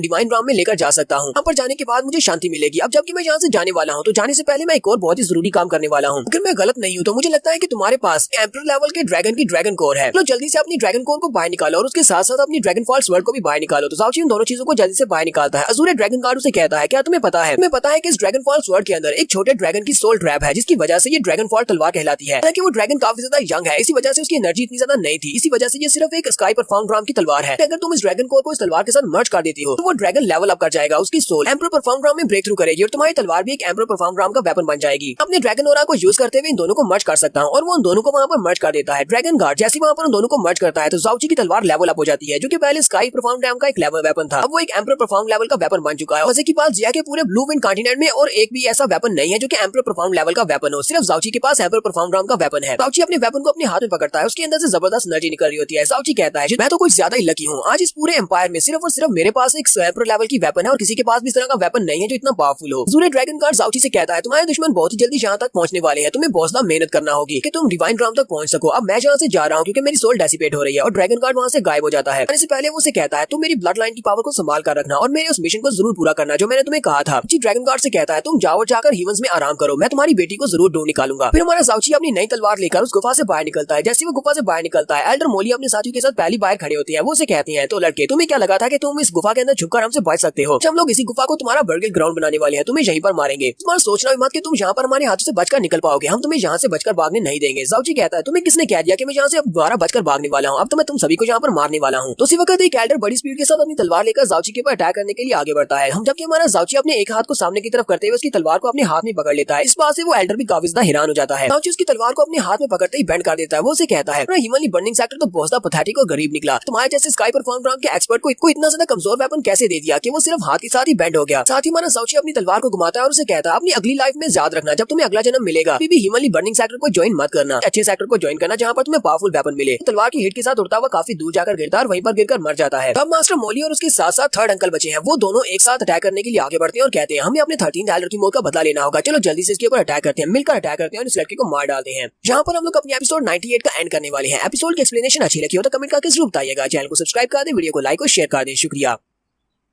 रीइंकार्नेटेड की पिछली एपिसोड के एंड में हमने देखा था जाउची ड्रैगन की बोन मैरो को अपनी बॉडी में ट्रांसप्लांट करने के बाद और उसकी सोल को अपनी बॉडी के साथ मर्ज करने के बाद पहले से स्ट्रांग हो चुका है और उसके हाथ में अब जो वेपन है वो एक एम्पर लेवल का वेपन है, जैसा कि पूरे के पूरे ब्लू विंड एम्पायर में किसी के पास भी नहीं है। तो गुफा के अंदर से बाहर आने के बाद ह्यूमनली बर्निंग सेक्टर के वो एक एल्डर को बड़ी आसानी से मार देता है, जबकि बाकी के दोनों एल्डर्स में थर्ड अंकल फैन मोली है वो दोनों बड़ी स्पीड के साथ आगे बढ़ते हैं और साथ एक साथ मिलकर लिनफेंग के ऊपर अटैक करते हैं। डॉन कैंग और मास्टर मोली दोनों ही काफी ज्यादा स्ट्रांग है और दोनों स्काई परफॉर्म राउंड के एक्सपर्ट्स हैं। इसी वजह से जाउची के ऊपर भी काफी ज्यादा प्रेशर पड़ता है। वो दोनों एक साथ अपनी पावर्स को रिलीज करते हैं, जबकि हमारा जाउची यहाँ पर अपने ओवरलॉर्ड्स फ्यूरी मूव को यूज करते हुए उनकी पावर्स के साथ अपने अटैक को टकराता है। वो दोनों मास्टर्स भी जल्दी से पीछे की तरफ हटते हैं। मास्टर मोली जहाँ पर ब्लेजिंग सन स्लैश को यूज करते हैं, मास्टर डॉन गैंग जहाँ पर बर्निंग ह्यूमनली ब्लड क्लॉ को यूज करते हैं। दोनों अपने अपने स्पेशल मूव को यूज करते हुए फिर से जाउची के ऊपर अटैक करते हैं, जबकि हमारा जाउची यहाँ पर अपने स्पेशल मूव जिसको Empyrean dance of the phoenix wing कहते हैं उसको यूज करता है। इसका एम्फिरियन फीनिक्स विंग पहले से ज्यादा पावरफुल हो चुका है। फिर साथ ही वो अपने फीनिक्स ब्रेक मूव को यूज करता है, उन दोनों एल्डर्स के ऊपर अटैक करता है, जिसकी वजह से वो दोनों ही एल्डर्स हिट होने के बाद ग्राउंड के ऊपर गिर जाते हैं। तुम में से किसकी अगली बारी है? जल्दी से आओ मेरे हाथों से मरने के लिए। जाउची उन सभी एल्डर्स से कहता है, अगर तुम सभी लोग जहाँ पर मरने का इंतजार नहीं कर सकते तो फिर सभी लोग एक साथ आ जाओ। मास्टर फैन मोली जाउची से कहते हैं, लड़के तुम्हारे हाथ में जो वेपन है ये तो एक एम्परर लेवल का वेपन है, लेकिन तुम्हारे पास एम्परर लेवल का वेपन कहाँ से आया? जाउची से कहता है, मास्टर मोली लगता है कि तुम इतने भी बेकार इंसान नहीं हो, कम से कम तुम वेपन्स की पहचान तो रखते हो। हाँ, ये वाकई में एक एम्परर लेवल का वेपन है और एक रियल और जेन्युइन एम्परर लेवल का वेपन है, जैसा कि ब्लू विंड एम्पायर में और कोई भी नहीं है। ये तो तुम सभी लोगों के लिए बहुत बड़ी ऑनर की बात है कि तुम पहले ब्लू विंड एम्पायर के एम्परर लेवल के वेपन के अंडर मरने वाले हो। मास्टर मोली से कहते हैं, बेवकूफ लड़के, क्या तुम्हें लगता है कि तुम्हारे हाथ में एक एम्परर लेवल का वेपन है, तुम इसको यूज करते हुए मुझे मार सकते हो? वेपन होने का मतलब ये नहीं है कि तुम्हारी स्ट्रेंथ भी इंक्रीज हो जाएगी, तुम्हारी कल्टीवेशन तो उतनी ही रहने वाली है। मैं तो यहाँ पर वैसे भी तुम्हें मारने के लिए आया हूँ, तो मैं तुम्हें यहाँ पर जरूर मारूंगा और अगर तुम्हें मरने की ज्यादा जल्दी है तो फिर अभी तुम्हें मार डालता हूँ। और वो फिर से उसके ऊपर अटैक करते हैं। हमारा जाउची भी अपनी तलवार को सामने की तरफ करते हुए उनके अटैक को वहाँ पर ब्लॉक कर रहा होता है। मास्टर मोली क्योंकि ह्यूमनली बर्निंग सेक्टर के ग्रेट एल्डर है तो वो यहाँ पर फायर टेक्निक्स को यूज कर रहे हैं। फायर टेक्निक के साथ जब जाउची के ऊपर अटैक करते हैं तो जाउची अपनी तलवार को सामने की तरफ करते हुए उनकी फायर को डेसिपेट कर देता है, क्योंकि वो तो फायर से इम्यून है। तो मोली जी देखकर और भी हैरान होते हैं और कहते हैं, इस लड़के की पावर्स वाकई में बहुत ज्यादा टेरिफाइंग है, इसने अपनी पावर को यूज करते हुए मेरी फायर्स को डिस्टिंग्विश कर दिया, सॉरी एक्सटिंग्विश कर दिया। तो जाउची उसकी फायर को डेसिपेट करने के बाद अपनी तलवार को घुमाते हुए मोली के ऊपर अटैक करता है और मास्टर मोली भी पीछे की तरफ गिर जाता है। उसके साथ ही वो फिर से अपने फिनिक्स ब्रेक मूव को यूज करते हुए मास्टर मोली के ऊपर फिर से अटैक करता है। हमारा जाउची यहाँ पर फैन मोली को दोबारा रिकवर करने का चांस ही नहीं दे रहा, वो बार बार उसके ऊपर अटैक कर रहा है। मास्टर मोली को लगता है कि अब उनके लिए इसको हराना इतना भी आसान नहीं रहा। वो जाउची से कहते हैं, जुनची ये सब कुछ तुम्हारी वजह से हो रहा है, इस बात को याद रखना कि तुमने मुझे ऐसा करने पर मजबूर किया है। मास्टर मोली फिर से अपनी ह्यूमनली बर्निंग सेक्टर की स्पेशल आर्ट को यूज करते हैं और उसके साथ वो अपने मुंह के अंदर से अपनी काफी सारी ब्लड एसेंस को निकालते हैं। ब्लड एसेंस को यूज करने से इनकी कल्टीवेशन लो हो जाएगी, लेकिन ये यहाँ पर स्पेशल मूव को यूज कर रहे हैं ताकि इनकी स्ट्रेंथ बढ़ जाए। दिखने वाले बाकी के सभी मास्टर्स जो कि इनके साथ आए होते हैं वो लोग कहते हैं, मास्टर मोली अपने ब्लड एसेंस को यूज कर रहे हैं अपनी कल्टीवेशन पावर को बढ़ाने के लिए, वो अपने स्पेशल मूव की पावर को बढ़ा देंगे, लेकिन इस तरह अपने ब्लड एसेंस को यूज करने की वजह से उनकी कल्टीवेशन काफी ज्यादा कम रह जाएगी और उन्हें बहुत ज्यादा डैमेज होने वाला है। वाकई में जाउची इतना ज्यादा स्पेशल है कि उससे फाइट करने के लिए हमारे ग्रेट एल्डर को ये सब कुछ करना पड़ रहा है। मास्टर फैन मोली अपनी ब्लड एसेंस की पावर को यूज करते हुए अपनी स्पेशल मूव जिसका नाम हीवन बर्निंग ड्रैगन होता है उसको यूज करते हैं और उसकी पावर को एनहांस कर देते हैं, जिसकी वजह से उनके ड्रैगन की पावर 2 गुना बढ़ जाती है। जाउची कहता है, टूर्नामेंट के दौरान जब मेरा मुकाबला फैन जूबी के साथ हुआ था, फैन जूबी ने वहाँ पर सेम इसी मूव को यूज किया था, लेकिन उसकी पावर काफी ज्यादा कम थी, लेकिन फिर भी वो वाला मूव काफी ज्यादा डेंजरस था। तो यहाँ पर ग्रेट एल्डर इस मूव को यूज कर रहा है और साथ ही उसने ब्लड एसेंस की पावर भी इसमें शामिल की हुई है। मुझे इसे लाइटली नहीं लेना चाहिए, मुझे अपनी फुल स्ट्रेंथ के साथ इसको ब्लॉक करना पड़ेगा। मास्टर फैन मोली जाउची से कहते हैं, लड़के अब क्या तुम्हें डर लग रहा है? अब तुम्हें लग रहा होगा कि तुम मरने वाले हो। कि हमारा जाउची यहाँ पर अपने special move falling moon sinking star को यूज करते हुए ड्रैगन के साथ अपनी तलवार को टकराता है, तो वहाँ पर एक जबरदस्त धमाका होता है। इसी धमाके के साथ ही लिनफेंग उस टैग को ब्लॉक कर लेता है। उस टैग को ब्लॉक करने के बाद मास्टर फैन मोली और भी ज्यादा गुस्सा हो जाते हैं और चिल्लाकर उसे कहते हैं, ऐसा कैसे हो सकता है? तुमने मेरे इस टैग को इतनी आसानी के साथ ब्लॉक कैसे कर लिया। इस टैग को कंपोज करने के लिए मैंने अपने लाइफ एसेंस को दिया है, यानी मैंने अपनी काफी सारी कल्टीवेशन को वेस्ट कर दिया इस स्पेशल मूव के लिए। लेकिन तुम्हारी बॉडी के ऊपर तो एक जरा सा स्क्रैच भी नहीं आया, हमारी बॉडी को तो कुछ भी नहीं हुआ। लेकिन यहाँ पर मैंने अपनी स्पेशल आर्ट को यूज करते हुए अपने ही सेक्टर के 2 एल्डर्स की जान ले ली है, वो मेरे अटैक के अंडर आकर मारे गए हैं। दाऊची उसे कहता है तुम तो बहुत बड़े बेवकूफ हो, अब जबकि तुमने स्पेशल मूव को यूज कर दिया तो तुम बहुत ज्यादा वीक हो चुके हो। वो फिर से ऊपर की तरफ जंप करते हुए एल्डर मोली के ऊपर अटैक करता है, जिससे एल्डर मोली ग्राउंड के ऊपर गिर जाते हैं और काफी ज्यादा जख्मी हो जाती है। दाऊची उसे नीचे गिराने के बाद उसे कहता है बूढ़े खूसड़, मैंने तुमसे कहा था ना कि एक ना एक दिन ऐसा आएगा, अब मैं तो अपने हाथों से तुम्हें मारूंगा और आज वो दिन आ चुका है। दाऊची आगे बढ़ता है और अपनी तलवार को उसकी बॉडी के अंदर दंसा देता है। तो दाऊची ने यहाँ पर फैन मोली को भी मार दिया है। ह्यूमनली बर्निंग सेक्टर का ग्रेट एल्डर था। फैन मोली को मारने के बाद उसके बाकी के 2 साथियों को तो उसने खुद ही मार दिया था। अब वहाँ पर सिर्फ एक ही ह्यूमनली बर्निंग सेक्टर का लड़का बचता है। बोझला घबरा जाता है। दाऊची उसके पास जाकर खड़ा हो जाता है। दाऊची उस लड़के से कहता है तुम इतने ज्यादा डर क्यों रहे हो, चलो जल्दी से मुझे अपना नाम बताओ, तुम्हारा नाम क्या है। लड़का उसे कहता है मेरा नाम योंग है, प्लीज मुझे मत मारना, मेरी जान बख्श दो, तुम्हारे साथ कोई भी झगड़ा नहीं है, मैं तो सिर्फ एल्डर्स के ऑर्डर्स को फॉलो कर रहा था, एल्डर मुझे यहाँ पर लेकर आए थे तुम्हें मारने के लिए। दाऊची उस लड़के से कहता है तुम्हें ज्यादा घबराने की जरूरत नहीं है, क्योंकि मैं यहाँ पर तुम्हें नहीं मारने वाला, मैं तुम्हें अलाउ करूंगा कि तुम अपने ह्यूमनली बर्निंग सेक्टर में वापस चले जाओ। वापस जाकर तुम्हें मेरा एक मैसेज उन सभी को देना होगा, जाकर अपने ह्यूमनली बर्निंग सेक्टर के मास्टर को इस बारे में बता देना कि दोबारा अगर उन्होंने मुझे कभी गुस्सा दिलाने की कोशिश की तो फिर मैं उनके ह्यूमनली बर्निंग सेक्टर में आऊंगा और पूरे सेक्टर को डिस्ट्रॉय कर दूंगा, जब तक कि उनके ह्यूमनली बर्निंग सेक्टर का आखिरी बचा हुआ मेंबर भी न मारा जाए, दुनिया से उनका नामो निशान न मिट जाए। वाला मैसेज जाकर उनको बता देना। दाऊची यहाँ पर अपना काम खत्म करने के बाद 3 दिन के बाद एरिया में पहुंच जाता है। दाऊची स्नो एरिया में आगे की तरफ बढ़ता हुआ जा रहा होता है। दाऊची कहता है मुझे लगता है कि मैं उस जगह पर पहुंच चुका हूँ, फ्रोजन क्लाउड पैलेस यहीं पर होगा, मैं इस वक्त स्नो रीजन में पहुंच चुका हूँ, इतनी ज्यादा बर्फ तो वहीं पर हो सकती है जहाँ पर फ्रोजन क्लाउड पैलेस हो। तो वहीं पर सामने से फ्रोजन क्लाउड पैलेस दिखाई देता है। दाऊची कहता है तो फाइनली मैं यहाँ पर पहुंच आया हूँ, अब मैं अपनी चूज व्हीचर और अपने बच्चे को देख पाऊंगा। दाऊची कहता है ये तो वाकई में बहुत ज्यादा खूबसूरत दिखाई दे रहा है, इसी वजह से तो यहाँ पर फेरीज रहती है और यहाँ की लड़कियां भी बहुत ज्यादा खूबसूरत है, कि हवा इतनी ज्यादा प्योर और ठंडी है कि मुझे बहुत ज्यादा अच्छा महसूस हो रहा है। दाऊची कहता है लेकिन सीनियर सिस्टर ज़ूरो ने कहा था कि उन लोगों ने 3 साल के लिए अपने दरवाजे बंद कर लिए हैं, उन्होंने दरवाजे बंद किए हुए हैं, तो फिर मैं अपनी लिटिल फेरी से कैसे मिलूंगा। दाऊची दरवाजे के सामने जाकर खड़ा हो जाता है। दरवाजे के सामने एक फॉर्मेशन होती है और वहीं पर अंदर से आवाज आती है मैंने फ्रोजन क्लाउड पैलेस के दरवाजे बंद किए हुए हैं, 3 साल तक ये दरवाजे नहीं खुलेंगे, यहाँ पर किसी भी मेहमान को वेलकम नहीं कर रहे, अगर तुमने दरवाजे के ऊपर अटैक करने की कोशिश की तो फिर तुम्हें फ्रोजन क्लाउड पैलेस के सारे मेंबर्स के गुस्से को बर्दाश्त करना होगा। पुलिस दाऊची से कहती है दाऊची क्या तुम्हें दिखाई दे रहा है, वहाँ पर दरवाजे के पास एक अटैक फॉर्मेशन है, ये अटैक फॉर्मेशन काफी ज्यादा पावरफुल है, लेकिन जितनी स्ट्रेंथ तुम्हारे पास है अगर तुम दरवाजे को तोड़कर अंदर जाना चाहो तो तुम बड़े ही आराम से दरवाजे को तोड़कर अंदर जा सकते हो, फॉर्मेशन यहाँ पर तुम्हें रोक नहीं पाएगी। तो हमारा दाऊची जल्दी से अपनी तलवार निकाल लेता है। वो अपनी तलवार को निकालकर अपनी फायर को पावर को एक्टिवेट करते हुए दरवाजे के ऊपर अटैक कर देता है। जैसे वो दरवाजे के ऊपर अटैक करता है उसी वक्त दाऊची के ऊपर लोटस फ्लावर्स के साथ अटैक होता है, जो कि आइस से बने होते हैं। हमारा दाऊची उन फ्लावर्स से बचने के लिए अपने सीलिंग क्लाउड लॉकिंग सन मूव को यूज करते हुए उन अटैक्स को अवॉइड करता है। साथ ही वहाँ पर डिवाइन फिनिक्स की फायर को यूज करते हुए अटैक करता है अपने special move star scorching demon lotus के साथ। वो उस फॉर्मेशन को डिस्ट्रॉय कर देता है। तो उस फॉर्मेशन के डिस्ट्रॉय होने के बाद दरवाजा खुलता है। किंगजू की मास्टर वहाँ से बाहर निकलती है। वो उसे कहती है तुम्हारी हिम्मत कैसे हुई हमारे फ्रोजन क्लाउड पैलेस के दरवाजे के ऊपर अटैक करने की,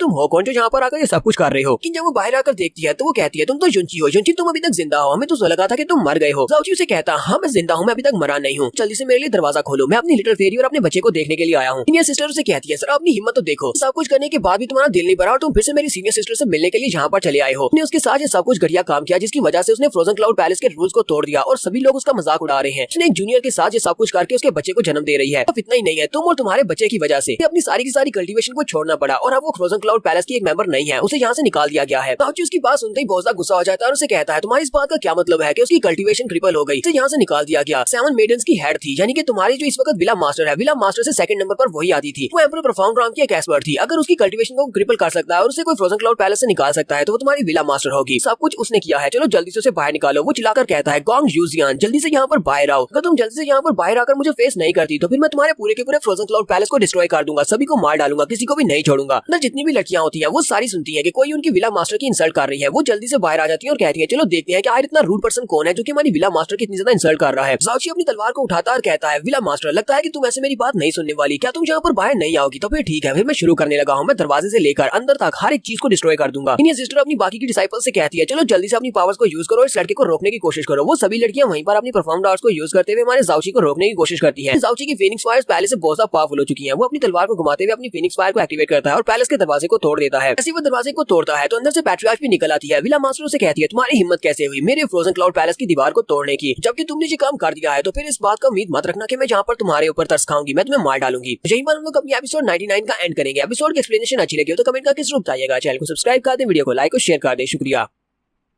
तो रीइंकार्नेटेड की पिछली एपिसोड के एंड पे हमने देखा था ज़ाओची फ्रोजन क्लाउड पैलेस में पहुंच जाता है और दीवार को तोड़ देता है और पैट्रियार्क से बात करना चाहता है। वो विला मास्टर से कहता है जल्दी से यहाँ पर आओ। वो दीवार को तोड़ता है तो विला मास्टर वहाँ पर आ जाती है और ज़ाओची के ऊपर अटैक करते हुए कहती है तुम्हारी हिम्मत कैसे हुई हमारे दरवाजे को तोड़ने की, अब मैं तुम्हें बिल्कुल भी माफ नहीं करूंगी, मैं तुम्हें मारने वाली हूँ। ज़ाओची से कहता है लगता है कि तुम विला मास्टर गॉन्ग यूजियान हो, यानी तुम यहाँ पर मेरे सामने आ ही गई हो तो अब तुम मेरे हाथ से नहीं बचोगी। तुमने मेरी यूचैन और मेरे बच्चे के साथ बिल्कुल भी अच्छा नहीं किया। वो अपनी तलवार को घुमाते हुए डायरेक्टली उसके ऊपर अटैक कर देता है। यहाँ पर अपने फिनिक्स ब्रेक मूव को यूज करते हुए उसके ऊपर अटैक करता है क्योंकि विला मास्टर भी अपनी पावर्स को यूज करते हुए वहाँ पर सामने आइस का एक बड़ा सा फ्लावर बनाती है ताकि वो ज़ाओची के अटैक को ब्लॉक कर सके। क्योंकि ये फ्रोजन क्लाउड पैलेस की विला मास्टर है, बहुत ज्यादा पावरफुल है। वो ज़ाओची के अटैक को ब्लॉक करने के साथ साथ उसे पीछे की तरफ धकेल देती है जबकि ज़ाओची को भी महसूस हो जाता है। ज़ाओची पीछे हटने के बाद सोच रहा होता है आज तक जितने भी ओपोनेंट्स के साथ फाइट किया है ये उनमें से सबसे ज्यादा स्ट्रॉन्गेस्ट है, लेकिन मुझे इसको यहाँ पर हराना पड़ेगा। इसने मेरी जो यूचैन और मेरे बच्चे के साथ जो कुछ किया है उसका बदला तो मैं इसे लेकर रहूंगा। तो विला मास्टर ज़ाओची से कहती है तुम बहुत ज्यादा यंग हो लेकिन फिर भी तुम्हारे पास बहुत ज्यादा स्ट्रेंथ है कि तुम मेरा मुकाबला कर सकते हो। तुम्हारे पास तो तलवार है जो एक एम्परर लेवल की तलवार है जैसी पहले हमने कभी नहीं देखी। तुम 4 बड़े सैक्रेड ग्राउंड से तो नहीं आए तो या तुम उनमें से किसी के यंग मास्टर तो नहीं हो। ज़ाओची उसे कहता है नहीं मैं वहाँ से कहीं से भी नहीं आया, तुमने मेरी चू यूचैन के साथ बिल्कुल भी अच्छा नहीं किया। तुमने उसकी कल्टीवेशन को क्रिपल कर दिया और उसके बाद उसे मेरे बच्चे के साथ यहाँ से निकाल दिया। पता नहीं वो किस हाल में होगी और कहाँ पर होगी। तुमने उसके साथ बिल्कुल भी अच्छा नहीं किया। जल्दी से बताओ क्या ये सब कुछ तुमने अपने हाथों से किया है। सीनियर सिस्टर चिल्लाकर उसे कहती है विला मास्टर इस लड़के का नाम युंची है, यही वो युंची है। लगा था कि ये मर गया है लेकिन ये अभी तक जिंदा है। विला मास्टर ये बात सुनते ही कहती है तो ये युंची है। तो मेरे पास जो पावर है वो एम्परर स्टेज के 3rd लेवल पर है लेकिन फिर भी ये लड़का मेरे साथ फाइट कर सकता है। लड़के के बारे में जितना मैंने सुना था कि ये स्ट्रॉन्ग है लेकिन ये तो उससे 1000 गुना ज्यादा स्ट्रॉन्ग है। जितना इसके बारे में सुना था ये उससे पहले से काफी ज्यादा स्ट्रॉन्ग हो चुका है। मास्टर ज़ाओची से कहती है तुम्हारा नाम युंची है, तुम्हें जरा भी शर्म नहीं आई जहाँ पर फ्रोजन क्लाउड पैलेस में वापस आते हुए। पहले तो तुमने मेरी सबसे बेस्ट डिसाइपल को मुझसे छीन लिया, तुमने उसके साथ ये गलत हरकत की जिसकी वजह से मैंने अपनी सबसे बेस्ट डिसाइपल को खो दिया है। हमारी वजह से उसने हमारे सेक्टर के रूल्स को तोड़ा है। सिर्फ उसने रूल्स को तोड़ा बल्कि मेरे सेक्टर की हजारों साल की रेपुटेशन को भी डिस्ट्रॉय कर दिया। एक जूनियर लड़के के साथ उसने ये सब कुछ कर दिया और उससे प्रेग्नेंट हो गई। तुमने जरा भी सोचा है इस बारे में कि हमारी कितनी ज्यादा इंसल्ट हो रही है, सभी लोग हमारे पर थू-थू कर रहे हैं। ज़ाओची गुस्से के साथ उसे कहता है चू यूचैन और मैं हम दोनों एक दूसरे से प्यार करते हैं। हम दोनों ने एक ऐसी सिचुएशन का सामना किया जिसके बारे में तुम सोच भी नहीं सकती। ऐसे भी हम दोनों का पर्सनल मसला है कि हम लोग बच्चा पैदा करें या जो मर्जी करे। तुम इस सब में कौन होती हो बात करने वाली। हमारे सेक्टर के रूल्स सबसे ज्यादा बेकार और घटिया रूल्स हैं जो कि इंसान से उसकी इंसानियत को छीनते हैं। लगता है कि तुम लड़कियों को यहाँ पर हमेशा के लिए सेक्युलेशन में रख सकती हो, उन्हें मर्दों से दूर रखकर। इस जिंदगी का क्या फायदा जिसमें वो किसी से प्यार नहीं कर सकती, किसी के साथ कोई ताल्लुक नहीं रख सकती। तुमने मेरी चू यूचैन के साथ बिल्कुल भी अच्छा नहीं किया। तुमने उसकी कल्टीवेशन को क्यों क्रिपल किया। मैं मास्टर से कहती है बेवकूफ अपनी बकवास बंद करो। वो यूचैन को जितना तुम जानते हो मैं उससे बहुत ज्यादा जानती हूँ क्योंकि वो जब छोटी सी तब से वो मेरे साथ है। वो मेरी पर्सनल डिसाइपल थी। वो यूचैन के अलावा मैंने कोई भी पर्सनल डिसाइपल एक्सेप्ट नहीं की। वो सिर्फ और सिर्फ मेरी इकलौती पर्सनल डिसाइपल थी और मैंने उसे अपनी बेटी की तरह पाला पोसा है और उसे बड़ा किया है। क्या तुम्हें लगता है कि मैं अपनी बेटी की कल्टीवेशन को क्रिपल करूंगी और उसे अपने सेक्टर से बाहर निकालूंगी। हम लोग फ्रोजन क्लाउड पैलेस में जिस स्पेशल आर्ट को मास्टर करते हैं वो बहुत ज्यादा ठंडी आर्ट है जिसकी वजह से हमारी बॉडी के अंदर हमारे 5 ऑर्गन्स वो बहुत ज्यादा ठंडे हो जाते हैं और हम लोग किसी भी बच्चे को पैदा नहीं कर सकते क्योंकि बच्चा बहुत ज्यादा ठंडा हो जाता है और ठंड की वजह से वो मर जाता है। वजह से हम लोग ने ये रूल बनाया हुआ है कि हम किसी भी मर्द के साथ ताल्लुक नहीं रख सकती जब तक हम लोग फ्रोजन क्लाउड आर्ट को मास्टर कर रही है। लेकिन तुम्हारी चू यूचैन ने खुद से अपनी कल्टीवेशन को क्रिपल कर दिया। जैसे उसे पता चला कि उसका बच्चा मर जाएगा तो उसने तुम्हारे बच्चे की जान बचाने के लिए अपनी कल्टीवेशन का सैक्रिफाइस किया और फिर उसने सेक्टर को छोड़ दिया ताकि कोई उसका मजाक न उड़ाए। ज़ाओची उस विला मास्टर की बात सुनने के बाद सोच रहा होता है लिटिल फेरी बहुत ज्यादा ठंडे मिजाज की थी लेकिन उसने मेरे लिए सब कुछ किया। मेरे मरने के बाद वो मेरे बच्चे को बचाना चाहती थी। इसी वजह से उसने अपनी एम्परर प्रोफाउंड लेवल की कल्टीवेशन को एक ही सेकंड में क्रिपल कर दिया। अपनी सालों की मेहनत को जाया कर दिया मेरे बच्चे की जान बचाने के लिए। मैं उसके इस एहसान का बदला नहीं चुका सकता। ज़ाओची विला मास्टर से कहता है विला मास्टर मुझे एक बात बताओ, अब चू यूचैन तुम्हारे पास आई थी, क्या उस वक्त तुम्हारे वाकई में इस बारे में नहीं पता था कि तुम्हारे पास एक और तरीका है जिससे तुम उसके बच्चे की और उसकी जान बचा सकती हो और उसकी कल्टीवेशन को क्रिपल किए बिना तुम उसके बच्चे को भी जिंदा रख सकती हो। विला मास्टर ज़ाओची की बात सुनने के बाद बिल्कुल खामोश हो जाती है और आगे से उसे कोई भी जवाब नहीं देती। ज़ाओची उसे कहता है तुम एक बहुत ही घटिया औरत हो। मुझे बात अच्छी तरह से पता है कि पर्पल वेन हीवनली क्रिस्टल को यूज करते हुए किसी की भी कल्टीवेशन को कुछ अरसे के लिए ब्लॉक किया जा सकता है। तुम इस क्रिस्टल को यूज करते हुए कुछ अर्सा के लिए यानी सिर्फ 9 महीने के लिए उसकी कल्टीवेशन को ब्लॉक कर देती तो वो आसानी के साथ बच्चे को जन्म दे सकती थी और उसके बाद दोबारा से अपनी कल्टीवेशन को कंटिन्यू कर सकती थी। क्योंकि तुम्हारा सेक्टर पिछले हजारों सालों से यहाँ पर है तो मुझे नहीं लगता कि तुम्हारे पास वो क्रिस्टल नहीं होगा। तुम्हारे पास वो क्रिस्टल मौजूद है लेकिन फिर भी तुमने उस क्रिस्टल को यूज नहीं किया क्योंकि उस क्रिस्टल को यूज करने की बजाय तुमने चू यूचैन को अपनी कल्टीवेशन को क्रिपल करने दिया और उसके उस बच्चे के साथ उसको इस सेक्टर से निकाल दिया। मुझे तो लगता है कि तुम्हें यहाँ पर अपनी डिसाइपल की फिक्र नहीं थी बल्कि सिर्फ और सिर्फ अपनी रेपुटेशन और अपनी इज्जत की फिक्र थी। इसी वजह से तुमने उसे यहाँ से निकाल दिया। ज़ाओची उसे कहता है मैं युंची हमेशा ही लोगों के एहसान के बदला चुकाता हूँ। जो मेरे साथ अच्छे से पेश आता है मैं अपनी जान भी उसको देने को तैयार हो जाता हूँ लेकिन जो मेरे साथ बुरा करता है जो मेरे लोगों के साथ बुरा करता है उनके साथ मैं वैसे ही बुरा करता हूँ। तुमने मेरी चू यूचैन के साथ अच्छा किया होता और मेरे बच्चे को यहाँ पर ही पलने दिया होता पैदा होने दिया होता तो फिर मैं यहाँ पर अपनी जान भी देने को तैयार हो जाता, तुम्हारे फ्रोजन क्लाउड पैलेस का गुलाम बन जाता। तो तुम बस दुआ करो कि जिस दिन मुझे चू यूचैन और मेरा बच्चा मिले कुल ठीक ठाक होने चाहिए। अगर मेरे बच्चे को या चू यूचैन को कुछ भी हुआ तो मैं तुमसे वादा करता हूँ मैं जहाँ पर फ्रोजन क्लाउड पैलेस में वापस आऊंगा पूरे के पूरे पैलेस को डिस्ट्रॉय कर दूंगा और तुम्हें अपने हाथों से मारूंगा। अरे इस पैलेस का नामो निशान मिट जाएगा। तो विंड एम्पायर में कभी भी तुम्हारे फ्रोजन क्लाउड का नाम नहीं लिया जाएगा। विला मास्टर से कहती है वो तो मेरी स्टूडेंट थी, उसके साथ मैंने जो कुछ भी किया वो मैंने अपनी मर्जी से क्यों किया क्योंकि वो मेरी स्टूडेंट थी और मैं उसके साथ ये सब कुछ कर सकती हूँ। तुमने यहाँ पर आकर क्या किया है, तुमने मेरे फ्रोजन क्लाउड पैलेस के दरवाजे को तोड़ दिया, हमारी सर्कुलेशन को खराब किया है। तुम्हें लगता है कि तुम इस सब का हिसाब दिए बिना यहाँ से जा सकते हो। मैं तुम्हें इतनी आसानी के साथ यहाँ से जाने नहीं दूंगी। ज़ाओची अपनी तलवार को घुमाते हुए उसके पास स्ट्राइक लगाता है और उसे कहता है तुम्हें किसने उसने कह दिया कि मैं यहाँ से इतनी आसानी से जाने वाला हूँ, तुम्हें यहाँ पर किसी बात का हिसाब नहीं देने वाला, बल्कि तुम्हें मुझे इस बात का हिसाब देना है कि तुमने चू जुईचेन को यहाँ से निकाला कैसे, तुमने मेरे बच्चे और मेरी होने वाली बीवी के साथ ये सब कुछ किया है, तुमने मुझे गुस्सा दिलाया है और मैं तुम्हें बताता हूँ कि मुझे गुस्सा दिलाने का नतीजा क्या होता है। तुम्हें जान से तो नहीं मारूंगा, लेकिन मुझे गुस्सा दिलाने पर तुम्हें सबक तो सिखाना पड़ेगा। जब तक मैं ये कर नहीं लेता तब तक मैं यहाँ से जाने वाला नहीं हूँ। और ये अपनी ओवरलोड फ्यूरी को यूज करते हुए एक स्पेशल स्ट्राइक लगाता है। तो मास्टर फिर से अपने सामने फ्लावर की शील्ड बनाती है और उसके अटैक को ब्लॉक करती है। वहाँ पर सामने एक जबरदस्त धमाका होता है। इसी के साथ ही जाओची फिर से एक स्ट्राइक लगाता है, लेकिन यहाँ पर विला मास्टर अपनी सबसे पावरफुल सीलिंग टेक्निक को यूज करती है, जिसको फ्रोजन हीवन कॉफिन कहा जाता है। वो स्पेशल टेक्निक को यूज करती है और जाओची को उस आइस के अंदर सील कर देती है। तो मास्टर जाओची से कहती है तुम बॉस द यंग हो, ऊपर से तुम्हारी स्ट्रेंथ भी काफी ज्यादा है, तुम 4 बड़ी सैक्रेड ग्राउंड्स के यंग मास्टर्स के बराबर हो। लेकिन अफसोस की बात यह है कि मुझे अपने हाथों से तुम्हें आज यहाँ पर डिस्ट्रॉय करना पड़ रहा है, क्योंकि तुमने हमारे साथ पंगा लिया है। अरे हिम्मत कैसे भी फ्रोजन क्लाउड पैलेस में आकर ये सब कुछ करने की। मैं फ्रोजन क्लाउड पैलेस की विला मास्टर हूँ, तो अगर मैं तुम्हें यहाँ पर सजा नहीं दूंगी फिर हमारा नाम खराब हो जाएगा। कल को कोई भी आकर हमारे पर अटैक कर सकता है। तो जाओची उसकी सीलिंग टेक्निक के अंदर से अपनी तलवार को घुमाते हुए उसकी सीलिंग वाली आइस को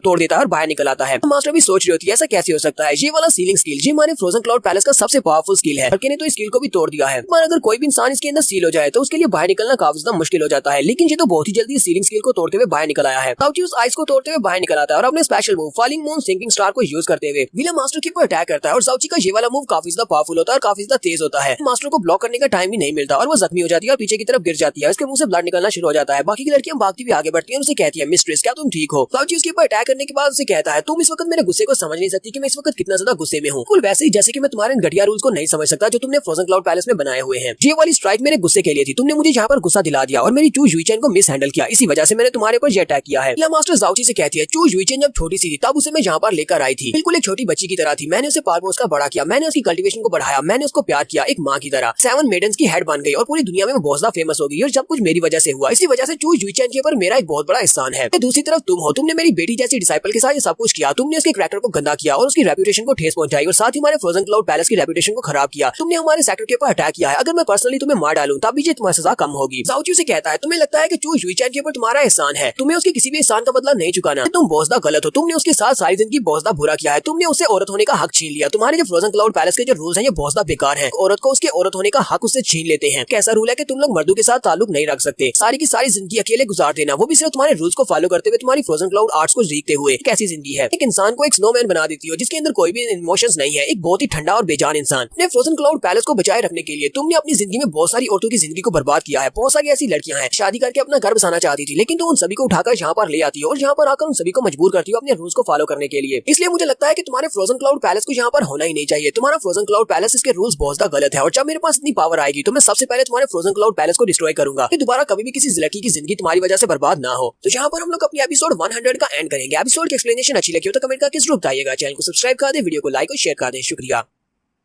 तो गाइस कैसे हैं आप सब लोग। रीइंकार्नेटेड के एपिसोड 101 के साथ हाजिर हो। तो लास्ट एपिसोड के एंड में हमने देखा था कि फ्रोजन क्लाउड पैलेस में जाता है, वहां पर जाकर काफी ज्यादा तबाही में जाता है, मास्टर के साथ भी फाइट करता है और काफी ज्यादा बहस भी करता है। और लास्ट सीन के ऊपर वो उसे कहता है तुम्हारे फ्रोजन क्लाउड पैलेस में यहाँ पर होना ही नहीं चाहिए कि तुम्हारे रूल सबसे ज्यादा घटिया रूल्स हैं। एक औरत के पास से उसके औरत होने का हक उससे छीन लेते हो और ऐसा नहीं होना चाहिए। जाओची कहता है हालांकि मैं तुम लोगों से इस बात से बहुत ज्यादा गुस्सा हूँ कि तुमने मेरी चू जुईचेन को यहाँ से निकाल दिया, लेकिन साथ ही मैं इस बात से बहुत ज्यादा खुश भी हूँ कि अगली बार जब मैं अपनी चू जुईचेन को ढूंढ लूंगा वो कंप्लीटली मेरी हो जाएगी, वो सिर्फ और सिर्फ मेरी होगी, वो किसी भी रूल के साथ बंधी हुई नहीं होगी। क्योंकि बाकी की लड़कियां ये बात सुनते ही गुस्सा हो जाती है और उसे रोकने के लिए आगे बढ़ने लगती है। विला मास्टर उन सारी लड़कियों से कहती है पीछे रहो, तुम में से कोई भी उससे फाइट नहीं कर सकती, अगर मैं उसे नहीं हरा पाई तो तुम लोग कैसे हरा पाओगी। जाओची फ्रोजन क्लाउड पैलेस में ये सब कुछ करने के बाद वापस की तरफ मुड़ पड़ता है। जाओची सोच रहा होता है अब मैं अपनी लिटिल फेरी को कहाँ पर ढूंढूंगा, पता नहीं वो कैसी होगी और मेरा बच्चा किस हाल में होगा। तो मॉली उसे कहती है मुझे लगता है कि तुम्हें उसे नहीं ढूंढना चाहिए क्योंकि तुम्हारे जिंदा होने की खबर तो उस तक पहुंच गई होगी। जैसे उसे पता चलेगा कि तुम अभी तक जिंदा हो वो तुम्हारे बच्चे को लेकर तुम्हारे पास खुद ही चली आएगी, वो तुम्हें खुद ही ढूंढ लेगी, इसलिए तुम्हें इंतजार करना होगा, वो खुद ही तुम्हारे पास चली आएगी। जाओची उसे कहता है मोली लगता है कि तुमने उसे अभी तक सही तरह से समझा नहीं है। लिटिल फेरी बहुत ज्यादा कोल्ड हार्टेड है, वो लोगों से हमेशा दूर रहती है और ज्यादा बातचीत भी नहीं करती है कि दुनिया के साथ और बाहर के लोगों के साथ वो कोई भी ताल्लुक नहीं रखना चाहती। इस साथ जो कुछ भी हुआ था वो तो सिर्फ और सिर्फ एक कोइंसिडेंस था, उस वक्त ये सब कुछ करना जरूरी था तभी हमने ये किया था। वो मेरे साथ भी ताल्लुक नहीं रखना चाहती थी, इसी वजह से मुझे लगता है कि अगर वो किसी जगह के ऊपर जाकर छुपी हुई है या फिर किसी जगह पर रह रही है तो वो कोई ऐसी जगह होगी जहाँ पर कोई भी उसके पास ना हो, जहाँ पर कोई उसे ढूंढ ना सके। ऐसी जगह के ऊपर उसके पास इन्फॉर्मेशन पहुंचना बहुत ज्यादा मुश्किल है, उसे पता भी नहीं चलेगा कि मैं जिंदा हूँ, इसी वजह से वो कभी भी मुझे ढूंढने के लिए नहीं आएगी। उसे कहती है कोई तुम्हारे पीछे आ रहा है। जाओची वहीं पर रुक जाता है। लिटिल फेरी की जूनियर सिस्टर वहाँ पर आती है। वो उसे कहती है जुनची मैं यहाँ पर तुमसे बात करने के लिए आई हूँ, मैं तुमसे फाइट करने के लिए नहीं आई, इसीलिए तुम्हें यहाँ पर फाइट के लिए रेडी होने की जरूरत नहीं है। मुझे अच्छी तरह से पता है कि मैं तुमसे फाइट नहीं कर सकती। बाद में मैं तुमसे बहुत ज्यादा नफरत करती थी क्योंकि तुमने मेरी सीनियर सिस्टर को मुझसे छीन लिया, उसके साथ ये सब कुछ किया और उस बेचारी को प्रेग्नेंट कर दिया और पूरी दुनिया में उसको रुसवा कर दिया। लेकिन अब जबकि तुम उसकी जिम्मेदारी उठाने को तैयार हो और यहाँ पर आकर तुमने ये सब कुछ करके बात साबित कर दी है कि तुम वाकई में उस बच्चे की जिम्मेदारी भी उठाओगे और मेरी बहन को भी हमेशा खुश रखोगे, की वजह से मैं तुम्हारी मदद करने के लिए यहाँ पर आई हूँ। अपने साथ एक बड़े से परफॉर्म बीस्ट को लेकर आई होती है जो कि एक फीनिक्स परफॉर्म बीस्ट होता है। वो उसे कहती है स्काई परफॉर्म लेवल का स्नो फीनिक्स है, सिर्फ और सिर्फ इसी स्नो रीजन में एग्जिस्ट करता है। सीनियर सिस्टर का ये पंछी हुआ करता था, वो इसी को यूज करती थी अपनी सफारी के लिए। तुम अभी तक स्काई परफॉर्म राउंड में कल्टीवेट नहीं कर पाए, इसी वजह से तुम उड़ नहीं सकते। इस वजह से मैं ये वाला पंछी तुम्हें देना चाहती हूँ। तुम इस पंछी को अपने पास रखो, ये लिटिल फेरी का पंछी है। वो तुम्हें मिल जाए तो तुम इस पंछी को उसे वापस कर देना, लेकिन इसको संभाल कर रखना। लिटिल फेरी इसको लिटिल चांद कहा करती थी। तुम मेरे सीनियर सिस्टर को ढूंढने के लिए जा रहे हो तो मुझे लगता है कि ये पंछी तुम्हारी मदद करेगा सीनियर सिस्टर को ढूंढने में। जाओची उसे कहता है सिस्टर तुम्हारा बहुत बहुत शुक्रिया, इस तोहफे को रख लेता हूँ क्योंकि ये मेरे काम आएगा। सीनियर सिस्टर उसे कहती है अब जबकि मैंने तुम्हें ये चीज दे दी है तो मैं यहाँ से वापस जा रही हूँ, मैं तुम्हारी हेल्प नहीं कर रही, तुम्हारे पर कोई एहसान कर रही हूँ। मैं तो ये सिर्फ और सिर्फ अपनी सीनियर सिस्टर के लिए कर रही हूँ ताकि तुम जल्दी से जल्दी उसको ढूंढ लो और वो सेफ रहे। जाओची उसे कहता है जरा रुको, मुझे किंगजू के बारे में बताओ, मेरी वाइफ वो कैसी है? तुम सभी लड़कियां वहाँ से बाहर निकली थी लेकिन मैंने अपनी वाइफ को वहाँ पर नहीं देखा, वो कहाँ पर है? ये सिस्टर उसे कहती है 1 साल पहले जब चू युईचेन को यहाँ से निकाल दिया गया था उस वक्त तुम्हारी किंगजू को यहाँ पर फर्स्ट प्लेस दे दी गई थी। इस वक्त वो एक बहुत ही स्पेशल आर्ट को कल्टीवेट करने की कोशिश कर रही है, उसे सर्कुलेशन में भेजा गया है, वो एक दूसरे पैलेस में और वहाँ पर बैठकर कल्टीवेट कर रही है। सीनियर सिस्टर जाओची से कहती है क्योंकि तुम उस लड़की के हस्बैंड हो और साथ ही उसकी जान भी बचाई है, तुम उसके लिए कोई मैसेज छोड़कर जाना चाहते हो तो मुझे बता दो, मैं तुम्हारा मैसेज सीक्रेटली जाकर उसको बता दूंगी। जैसे वो पैलेस प्रोकाटरी से बाहर निकलेगी। जाओची से कहता है नहीं मैं उसके लिए कोई भी मैसेज नहीं देना चाहता, मैं तो बस जानना चाहता हूँ क्या वो ठीक है या नहीं, और मैंने ये जान लिया मैं जहाँ से जा रहा हूँ। जाओची बड़े से फीनिक्स बीस्ट को बाहर निकालता है और उसे कहता है लिटिल चांद चलो चलते हैं, तुम्हारी सीनियर सिस्टर को ढूंढते हैं, पता नहीं हम लोग अपनी सर्च को कहाँ से स्टार्ट करेंगे। जाओची कहता है अब पूरे 3 साल गुजर चुके हैं, मैंने लिटिल आंटी और अपने ग्रैंडपा से वादा किया था कि 3 साल के बाद मैं वापस आऊंगा उनको वहाँ से निकालने के लिए। अब मेरे पास इतनी स्ट्रेंथ है कि मैं अपने जाओ क्लैन वालों के पास से अपने ग्रैंडपा और लिटिल आंटी दोनों को आजाद करवा सकता हूँ। तो चलो 3 साल गुजर चुके हैं, अब वापस चलते हैं अपने जाओ क्लैन में, अपने घर वापस चलते हैं। हमारा जाओची यहाँ से अपने घर वापस जाने वाला है अपने जाओ क्लैन में ताकि वो अपनी लिटिल आंटी और अपने ग्रैंडपा को वहाँ से निकाल सके। यहीं से हमारा next scene new moon perform palace का दिखाया जाता है। जाओची वहाँ से वापस जाने के रास्ते में सबसे पहले न्यू मून परफॉर्म पैलेस में जाता है, अपने स्नो फिनिक्स को साइज में छोटा कर देता है जबकि वो वहीं पर चिरप चिरप कर रहा होता है। जाओची से कहता है जरा शांत हो जाओ, यहाँ पर चिरप चिरप नहीं कर सकते, मैं तो यहाँ पर छुप कर बैठा हुआ हूँ। जाओची झाड़ियों में छुपा होता है, अपने छोटे स्नो फिनिक्स को अपनी ह्यूमनली पॉइजनस ब्रीड के एरिया के अंदर रख लेता है, वहीं पर झाड़ियों में छुपकर वहाँ पर डिसाइपल्स की बातें सुन रहा होता है। वहाँ पर 2 डिसाइपल्स खड़े होते हैं जो कि आपस में बातें कर रहे होते हैं। ब्रदर सीकोंग डू वहाँ पर सामने खड़ा होता है एक दूसरे लड़के के साथ। दूसरा लड़का उसे कहता है दुनिया ब्रदर युनची तो वाकई में बहुत ज्यादा अमेजिंग है, हमें इस बात पर फख्र होना चाहिए कि वो माँ का भी हमारा एक स्टूडेंट हुआ करता था। मैंने सुना है कि वो अभी तक जिंदा है और जिंदा होने के बाद वो सीधा हुवेन इंपीरियल पैलेस में चला गया जहाँ पर बर्निंग ह्यूमन सेक्टर का यंग मास्टर प्रिंसेस गैंगजुई के साथ शादी करने के लिए आया हुआ था। वो बारात लेकर आया था, युनची ने वहाँ पर आते ही उसे मार पीट कर उसकी वाइफ को छीन लिया। अब वो प्रिंसेस के साथ है। युनची की स्ट्रेंथ पहले से बहुत ज्यादा बढ़ चुकी है, उसने ह्यूमनली बर्निंग सेक्टर के यंग मास्टर फैन जुई चैंग और उसके साथ साथ उनके काफी सारे एल्डर्स को वहाँ पर जख्मी कर दिया। जाओची वहाँ पर चुपकर बैठा ये सारी बातें सुनकर खुश हो रहा था। जाओची कहता है मैं तो बहुत ज्यादा फेमस हो गया हूँ, सभी लोगों को मेरे बारे में पता चल चुका है कि मैं कितना महान वॉरियर हूँ। सीकोंग डू यहाँ पर पहले से खड़ा नहीं था, यहाँ पर कोई और 2 लड़के खड़े थे। यंग मास्टर सीकोंग वहाँ पर बाहर से आता है, वो उन दोनों से कहता है तुम दोनों यहाँ पर खड़े किस बारे में गप्पे लगा रहे हो, क्या तुम्हें और कोई काम नहीं है, जाओ जाकर अपने अपने काम खत्म करो। दोनों लड़कियों से कहते हैं प्लीज सर हमें माफ करें, हम अभी जाते हैं, जाकर ट्रेनिंग को स्टार्ट करते हैं, हम लोग तो यहाँ पर थोड़ी देर के लिए बात कर रहे थे। और सीकोंग की तरफ देखकर कहता है ये तो सीनियर ब्रदर सीकोंग डू है, फाइनली न्यू मून पैलेस में वापस आ गया। अब यंग मास्टर सीकोंग भी सोच रहा होता है अब मुझे अपने ऊपर हंसी आती है कि मैं उस लड़के की मदद करना चाहता था, लेकिन वो लड़का तो खुद ही बहुत ज्यादा स्ट्रॉन्ग है और आज वो इतना ज्यादा फेमस है, किसी की भी मदद की जरूरत नहीं है। कि हमारा जाओची झाड़ियों से बाहर निकलता है और उसे कहता है सीनियर ब्रदर सीकोंग काफी लंबे अरसे के बाद तुम्हें देख रहा हूँ। ब्रदर पीछे की तरफ मुड़ता है, उसे देखते ही बहुत एक्साइटेड हो जाता है और कहता है जुनची तुम तो जिंदा हो। जाओची जल्दी से आगे बढ़ता है और उसे कहता है अपना मुंह बंद करो, ये तुम क्या कर रहे हो, जहाँ पर चिल्लाने की जरूरत नहीं है, बाकी सभी को भी पता चल जाएगा कि मैं यहाँ पर हूँ। सीकोंग डू से कहता है अब जबकि तुम यहाँ पर न्यू परफॉर्म पैलेस में वापस आए हो तो मुझे लगता है कि तुम्हें कुछ न कुछ चाहिए होगा, मुझे बताओ कि मैं तुम्हारी मदद कैसे कर सकता हूँ। तुम्हारा काम हमारे न्यू मून परफॉर्म पैलेस के रिलेटेड होगा तो मैं जरूर करूंगा। जाओची से कहता है मैं इस वक्त अपने फ्लोटिंग क्लाउड सिटी की तरफ वापस जा रहा हूँ अपने जाओ क्लैन में अपने ग्रैंडपा और अपनी लिटिल आंटी को लाने के लिए।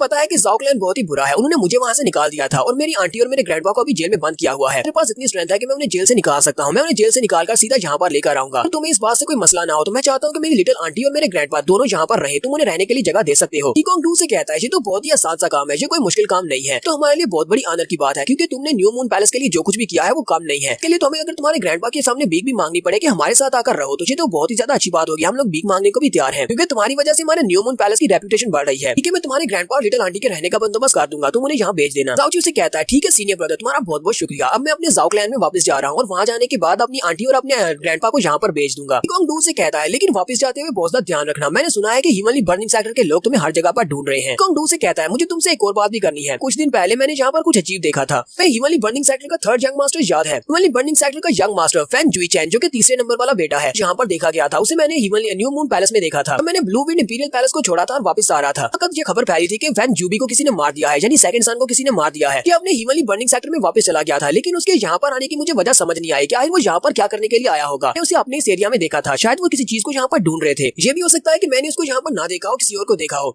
ये भी हो सकता है कि मैंने वाकई में उसी को देखा हो। जाओची उसे कहता है, सीनियर ब्रदर सीकोंग, तुम्हारा बहुत बहुत शुक्रिया, ये सारी इन्फॉर्मेशन देकर मुझे बहुत ही अच्छा किया। अब मैं जल्दी से वापस जा रहा हूँ, बहुत ही जल्दी तुमसे दोबारा मिलूंगा। तुम्हारा जाओची फिर से अपने प्रोफाउंड बीस्ट के ऊपर बैठ जाता है और अपने जाओ क्लैन की तरफ वापस चल पड़ता है। जाओची कहता है, ग्रैंडफादर, लिटिल आंटी, अब मैं वापस आ रहा हूँ। आज के बाद आप लोगों को कोई भी डरा धमका नहीं सकेगा और आज के बाद कोई भी आपको जेल में बंद नहीं कर सकता। तो जाओची वहाँ से वापस की तरफ जा रहा होता है तो रास्ते में उसका ससुराल पड़ता है। जाओची कहता है, क्यों ना रास्ते में अपने पहले ससुराल से होते जाऊं, सकता है कि जुनबा वहाँ से सीधा घर वापस आया हो, अपने ससुर जी से भी मिल लेता हूँ। वो जिया फैमिली के बाहर उतरता है और मेंशन के अंदर चला जाता है, लेकिन जैसे ही वो अंदर आता है तो दरवाजे बंद होते हैं। वहाँ पर सामने एक नौकर होता है जो कि सफाई कर रहा होता है। जाओची वहाँ पर आता है और उसे कहता है, मास्टर कहाँ पर है, यंग मास्टर कहाँ पर है, क्या वो वापस नहीं आया। तो नौकर जाओची को देखते ही कहते हैं, तुम तो जाओ फैमिली के वो लड़के हो जो हमारी बेटी को शादी करके लेकर गए थे। तो ठीक है, मैं तुम्हें अपने मास्टर के बारे में बता देता हूँ। अरे विला मास्टर, यानी कि हमारे पैट्रियार्च 1 साल पहले घर छोड़कर चले गए थे। कहा कि वो अपने बेटे जिया जुनबा को ढूंढने के लिए जा रहे हैं, क्योंकि उनका बेटा पिछले 2 साल से गायब है, किसी ने भी यहाँ पर नहीं देखा और वो घर वापस भी नहीं आया। यहाँ तक कि मास्टर ने अपनी सारी चीजें भी बेच दी है ताकि उन्हें कुछ पैसे मिल सके, ताकि वो सफर कर सके। जाओची उसकी बात सुनते ही बहुत हैरान होता है और उसे कहता है, क्या तुम्हें पता है कि तुम्हारे पैट्रियार्च कहाँ पर गए हैं, वो जुनबा को ढूंढने के लिए किस तरफ गए हैं। यहाँ पर हम लोग अपने एपिसोड 101 का एंड करेंगे। नेक्स्ट एपिसोड में हमारा जाओची अपने पुराने घर, अपने क्लैन जाओ क्लैन में वापस जाएगा और वहाँ पर जाकर नए सिरे से तबाही मचाएगा। तो एपिसोड की एक्सप्लेनेशन अच्छी लगी हो तो कमेंट करके जरूर बताइएगा। चैनल को सब्सक्राइब कर दे, वीडियो को लाइक और शेयर कर दे। शुक्रिया।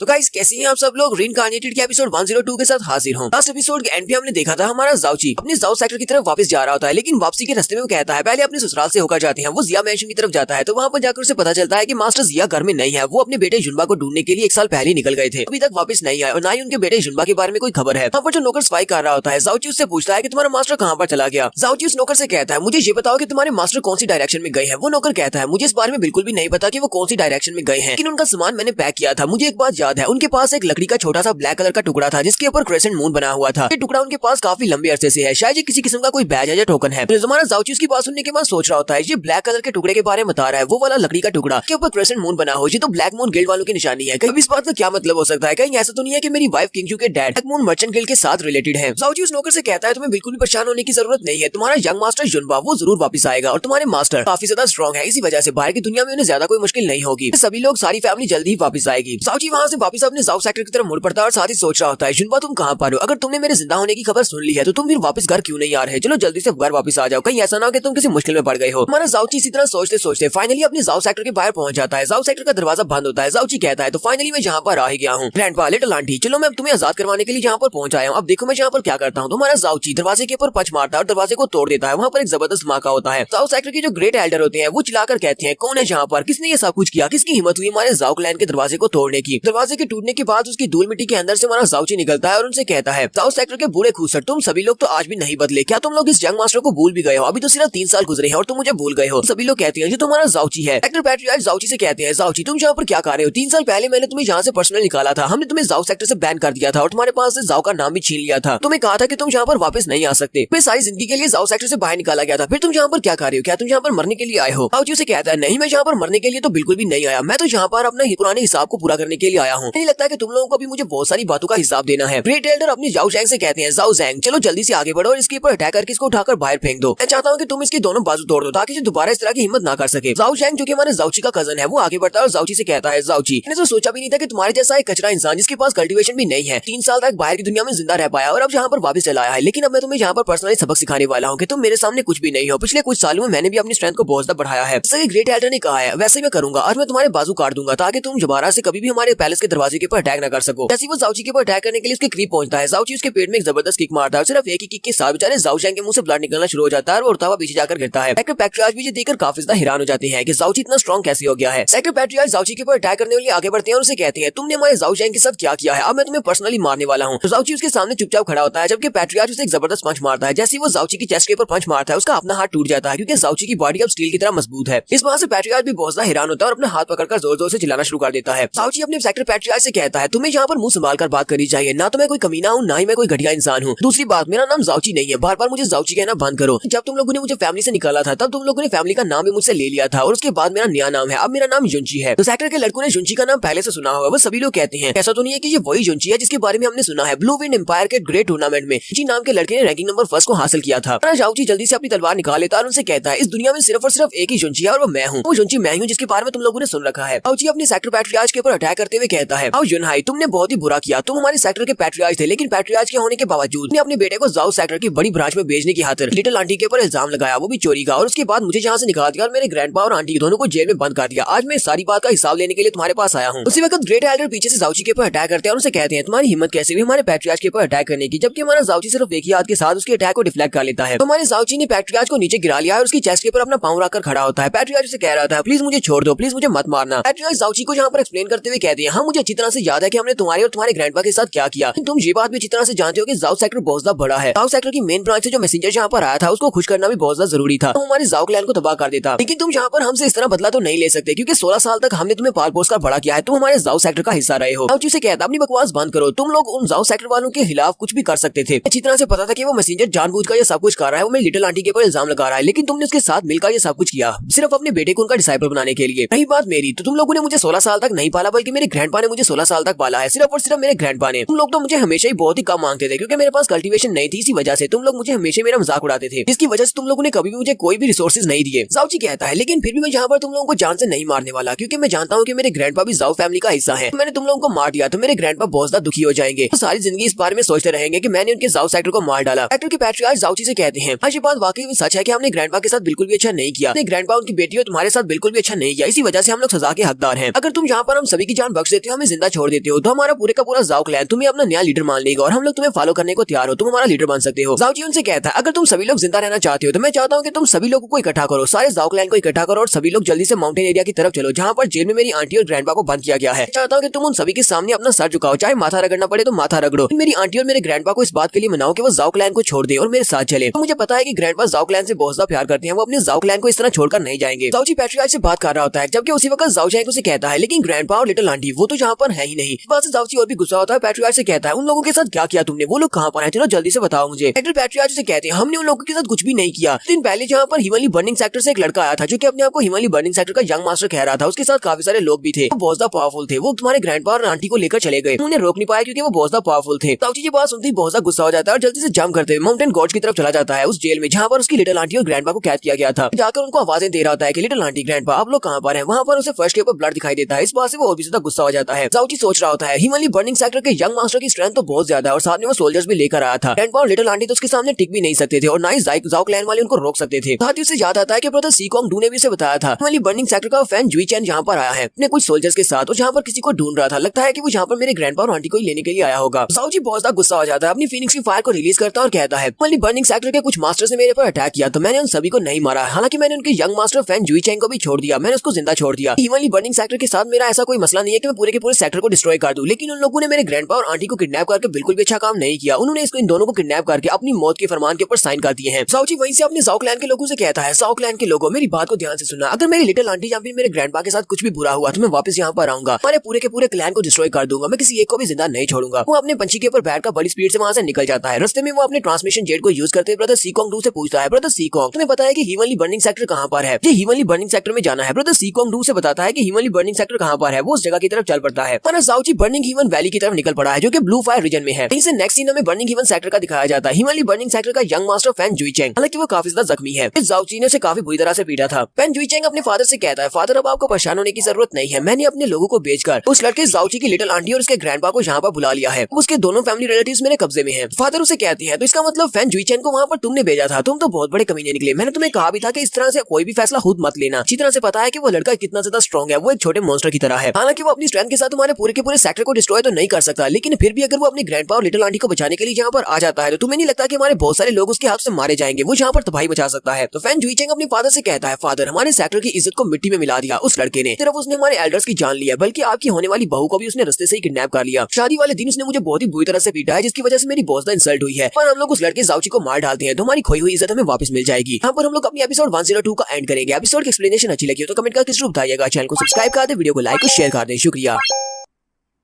तो गाइस कैसे हैं आप सब लोग। रीइंकार्नेटेड के एपिसोड 103 के साथ हाजिर हूं। तो लास्ट एपिसोड के एंड पे हमने देखा था फैन जुईचेंग अपने फादर से बात कर रहा था, जबकि उसके फादर उसे कहते हैं तुमने उसकी ग्रैंडपा और उसकी आंटी को किडनैप करके गलत काम किया है। अगर वो लड़का यहाँ पर आ जाता है तो वो यहाँ पर तबाही मचा देगा और हमारे बहुत सारे लोग मारे जाएंगे। लेकिन साथ ही वो फिर अपने बेटे से कहते हैं चलो छोड़ो इन सारी बातों को। अच्छी तरह से पता है कि जब से तुम पैदा हुए तब से लेकर अब तक किसी ने कभी भी तुम्हें बुली नहीं किया और तुम्हें कभी भी मुश्किल का सामना नहीं करना पड़ा। इस लड़के ने तुम्हें बार बार ह्यूमिलिएट किया है, इस लड़के ने तुम्हें बार बार इंसल्टेड किया है। ये वाली बात तो मुझे पसंद नहीं है। इस बार मैं तुम्हें इस काम की करने की इजाजत दे देता हूँ। इस लड़के को मारने के बाद तुम्हें मेरी हर बात को मानना पड़ेगा, तभी तुम हमारे सेक्टर के नए पैट्रियट बन पाओगे, वरना मैं तुम्हारी मदद नहीं करूंगा। तुम्हारे छोटे भाई को सेक्टर का पैट्रियट बना दूंगा। तब वो लड़का काफी ज्यादा स्ट्रॉन्ग है, इसलिए मुझे लगता है कि मुझे सारे मसले को खुद ही सिमटाना होगा। मैं पर्सनली उस लड़के के यहाँ पर आने के बाद उसे वेलकम करूंगा, यानी कि उसका बंदोबस्त करूंगा और उससे फाइट करूंगा। वो लड़का काफी ज्यादा स्ट्रॉन्ग है, इसी वजह से उस लड़के को मारने के लिए हम लोग यहाँ पर एक फॉर्मेशन बिछाएंगे। उस फॉर्मेशन को यूज करते हुए हम लोग जुंची को मारेंगे। कि मेरी एक बात को याद रखना, अगर दोबारा तुमने कभी मेरी इजाजत के बिना इस तरह का काम करने की कोशिश की, किसी को किडनैप करके लाए, तो फिर देखना मैं तुम्हारे साथ क्या करता हूँ। सबसे पहले मुझसे बात करनी चाहिए और उसके बाद कुछ काम करना चाहिए। फैन जुईचेंग अपने फादर से कहता है ठीक है फादर, मुझे समझ आ गई, मुझे क्या करना है। जुईचेंग अपने फादर के रूम से बाहर आ जाता है। फैन जुईचेंग सोच रहा होता है अपने जाओची के ग्रैंडफादर को ड्रैगन कन्फाइनिंग प्रिजन के सबसे लोएस्ट फ्लोर के ऊपर कैद करके रखा हुआ है और उसके साथ उसकी एक आंटी भी है जिसका नाम जाओ लिंग है। मैंने सुना है कि वो काफी ज्यादा खूबसूरत है। इस वक्त वो मोटल पार्टिंग हिमालय पवेलियन में कैद है। सुना है कि वो लड़की बहुत ज्यादा स्पेशल है, इसी वजह से मेरे छोटे भाई ने उसे वहाँ पर रखा हुआ है। चलो चल के देखते हैं कि आखिर वो लड़की कितनी ज्यादा स्पेशल है। जाओची की आंटी को मिलती है। जाओची को तो यहाँ पर पहुंचने में काफी ज्यादा टाइम लगने वाला है और जाओची के यहाँ पर पहुंचने तक मैं बोर तो नहीं होना चाहता। तो चलो चल के उस लड़की के साथ मजे करते हैं, क्या पता लड़की वाकई में खूबसूरत हो। हमारा फैन जुईचेंग आंटी को देखने के लिए गार्डन की तरफ चल पड़ता है। वो दीवार के पास छुपकर सामने की तरफ देख रहा होता है और कहता है चलो देखते हैं कि आखिर उसकी आंटी कितनी ज्यादा ग्रेट और खूबसूरत है। ऐसे वो सामने की तरफ देखता है तो लिटिल आंटी गार्डन में बैठी फूल तोड़ रही होती है और वो बहुत ज्यादा खुश होती है। जुईचेंग कहता है ये लड़की तो वाकई में बहुत ज्यादा खूबसूरत है, मेरी प्रिंसेस कैंगजुई से भी ज्यादा खूबसूरत। मैं तो सोचा भी नहीं था कि फ्लोटिंग क्लाउड सिटी में इस तरह की खूबसूरत लड़की भी हो सकती है। लिटिल आंटी फैन जुईचेंग की तरफ देखती है और कहती है कौन हो तुम, यहाँ पर क्या कर रहे हो, मेरे साथ क्या करने वाले हो। फैन जुईचेंग निकल कर आ जाता है और उसे कहता है लगता है कि तुम्हारा नाम जाओ लिंग है, तुम जाओची की आंटी होगी। मैं यहाँ हिमालय बर्निंग सेक्टर का यंग मास्टर हूँ। तो तुम्हें यहाँ पर किडनैप करके लाए हैं ताकि हम लोग जाओची को अपने जाल में फांस सके। उसने हमारे हिमालय बर्निंग सेक्टर के साथ कुछ बहुत ही बुरा किया है, इसी वजह से हम उसे यहाँ पर चारा डालकर लाएंगे और उसके बाद उसे मार डालेंगे। लिटिल आंटी जल्दी से अपनी उंगली को अपनी गर्दन के पास रखती है और उसे कहती है अगर तुमने मुझे हाथ लगाया तो मैं जल्दी से अपनी हार्ट वेन्स को शैटर कर दूंगी और अपनी जान ले लूंगी, इसलिए मुझसे दूर रहो। जुईचेंग आंटी से कहता है क्या तुम्हें वाकई में लगता है कि जितनी ज्यादा कम परफॉर्म स्ट्रेंथ तुम्हारे पास है, इतनी परफॉर्म स्ट्रेंथ के साथ तुम अपनी हार्ट वेन्स को शैटर कर पाओगी। इस स्ट्रेंथ के साथ मेरे सामने तुम ये सब कुछ बिल्कुल भी नहीं कर पाओगी, मैं तुम्हें इससे पहले ही रोक लूंगा। अगर इतना ही शौक है तो फिर ट्राई करके देखो। चलो अब ज्यादा नखरे मत करो, मुझे तुम्हारे साथ मजे करने दो। उसी वक्त पीछे से उसका तीसरा भाई भी आ जाता है। फैन जुईचेंग वहाँ पर आता है और उसे कहता है तुम्हें यहाँ पर आने की इजाजत किसने दे दी। जुईचेंग भी इस बात से काफी हैरान होता है। वो अपने छोटे भाई से कहता है थर्ड ब्रदर तो फाइनली तुम यहाँ पर आई गई, मैं तो बस इस लड़की के साथ बात कर रहा था। फैन जुईचेंग अपने भाई से कहता है तुमने मुझसे मदद मांगी थी कि मैं इन दोनों को वहाँ से जाकर ले आऊँ, तो मैंने तुम्हारी बात मानी और इन दोनों को वहाँ से ले आया, लेकिन मैंने कभी भी इस बात के लिए एग्री नहीं किया था कि मैं इन दोनों को तुम्हारे हवाले कर दूंगा। ये लड़की यहीं पर मेरे पास ही रहेगी और तुम इसको टच भी नहीं कर सकते। फैन जुईचेंग अपने छोटे भाई से कहता है लगता है कि थर्ड ब्रदर को ये लड़की पसंद आ गई है, इसी वजह से तुम इस तरह का रिएक्शन दे रहे हो। वाकई में ऐसी बात है कि ये लड़की तुम्हें पसंद तो नहीं आ गई। जुईचेंग उसे कहता है अगर मैं कहूँ हाँ तो फिर क्या करोगे। फैन जुईचेंग उसे कहता है चलो ठीक है, अब जाओगे तुम्हें ये लड़की पसंद आ गई है तो फिर मैं तुम्हारा बड़ा भाई होने के नाते ये लड़की तुम्हें दे देता हूँ, तुम इस लड़की को अपने पास रख सकते हो। तुम्हें एक बात को नहीं भूलना चाहिए कि ये लड़की जाओची की आंटी है, मैं इसके साथ कुछ भी करने से पहले सोच लेना चाहिए। साथ ही जुईचेंग सोच रहा होता है फिलहाल तो मेरी हालत खराब है क्योंकि मैं खुद ही काफी ज्यादा जख्मी हूँ, मैं इस कमीने को बताता हिम्मत कैसे हुई यहाँ पर मुझे कुछ करने से रोकने की। मैं हिमालय बर्निंग सेक्टर का यंग मास्टर हूँ। फैन जुईचेंग के वहाँ से चले जाने के बाद लिटिल आंटी थर्ड ब्रदर से कहती है तुम्हारा बहुत बहुत शुक्रिया, तुमने मेरी जान बचा ली। कि फैन जुईचेंग सोच रहा होता है इस दुनिया में इस तरह की भी एक लड़की है बहुत ज्यादा प्योर और मासूम, इतना मासूम और प्योर है कि मेरा दिल भी इसके लिए धड़क रहा है। फैन जुईचेंग जाओची की आंटी से कहता है तुम्हें ज्यादा परेशान होने की जरूरत नहीं है, हम लोग यहाँ पर तुम्हें सिर्फ चारा बनाकर लाए हैं ताकि हम लोग जाओची को यहाँ पर ला सके, इसके अलावा तुम्हें कोई भी यहाँ पर नुकसान नहीं पहुंचा सकेगा। आंटी की बात सुनते ही चिल्लाकर उसे कहती है क्या तुम यहाँ पर हमारे जाओची की बात कर रहे हो, लेकिन जाओची ने तुम्हारे लोगों के साथ क्या किया है, उसने कोई गलती कर दी है तो फिर उसकी जगह के ऊपर मैं तुमसे माफी मांगने को तैयार हूँ। मैं तुम सभी के सामने माथा टेक कर माफी मांगूंगी, तुम प्लीज हमारे जाओची को छोड़ दो, उसके साथ कुछ भी मत करना। मुझे अच्छी तरह से पता है कि मेरा लिटिल जाओची बहुत ज्यादा अच्छा इंसान है, वो कभी भी किसी को बिला वजह प्रवोक नहीं करेगा, उसने पहले इस क्लब की शुरुआत नहीं की होगी, प्लीज उसको छोड़ दो। फैन जुईचेंग उसे कहता है क्या तुम्हें लगता है कि हम लोग इतनी आसानी के साथ जाओची को माफ कर सकते हैं, जाओची ने जो गुनाह किया है वो बहुत बड़ा है, उसकी सजा सिर्फ और सिर्फ मौत है। लिटिल आंटी उसे कहती है अगर तुम लोगों के दरमियान में वाकई में इतना बड़ा झगड़ा चल रहा है तो फिर तुम सभी लोग ये सब कुछ इस तरह क्यों कर रहे हो, तुम लोग इसे ऑनरेबल मेथड से भी तो कर सकते थे, लोगों ने हमें क्यों किडनैप किया और उसको यहाँ पर चारा डालकर बुला रहे हो। हमारे हिमालय बर्निंग सेक्टर अगर वाकई में बहुत ज्यादा महान सेक्टर है तो फिर इस तरह के घटिया तरीके क्यों इस्तेमाल कर रहे हो। फैन जुईचेंग उसे कहता है लोग ऐसा करना तो नहीं चाहते क्योंकि हिमालय बर्निंग सेक्टर एक बड़ा सेक्टर है, हमारे लिए ये सब कुछ करना बहुत बड़ी शर्मिंदगी की बात है, लेकिन फिर भी तुम्हारे उस जाओची ने हमारे साथ बहुत ही बुरा किया है, उसने मैच में मुझे हराया, मुझे बहुत ज्यादा शर्मिंदा किया, इसके अलावा हमारे सेकंड ब्रदर को मार डाला, साथ ही उसने हमारे ग्रेट एल्डर को मार दिया जो कि मेरे लिए फादर और मेरे मास्टर की तरह थे। अगर हम लोग जाओची को इस तरीके से तुम लोगों को किडनैप करके मार पाते हैं तब भी हमें बहुत ज्यादा खुशी मिलेगी, इस बात से जरा भी फर्क नहीं पड़ता लोग हमारे बारे में क्या सोचेंगे। फैन जुईचेंग अभी वहीं पर खड़ा होता है कि उसी वक्त उसे कुछ महसूस होता है, उसे बहुत ज्यादा किलिंग इंटेंट महसूस होता है। वो कहता है मुझे किलिंग इंटेंट महसूस हो रहा है, लगता है कि जाओची आ रहा है।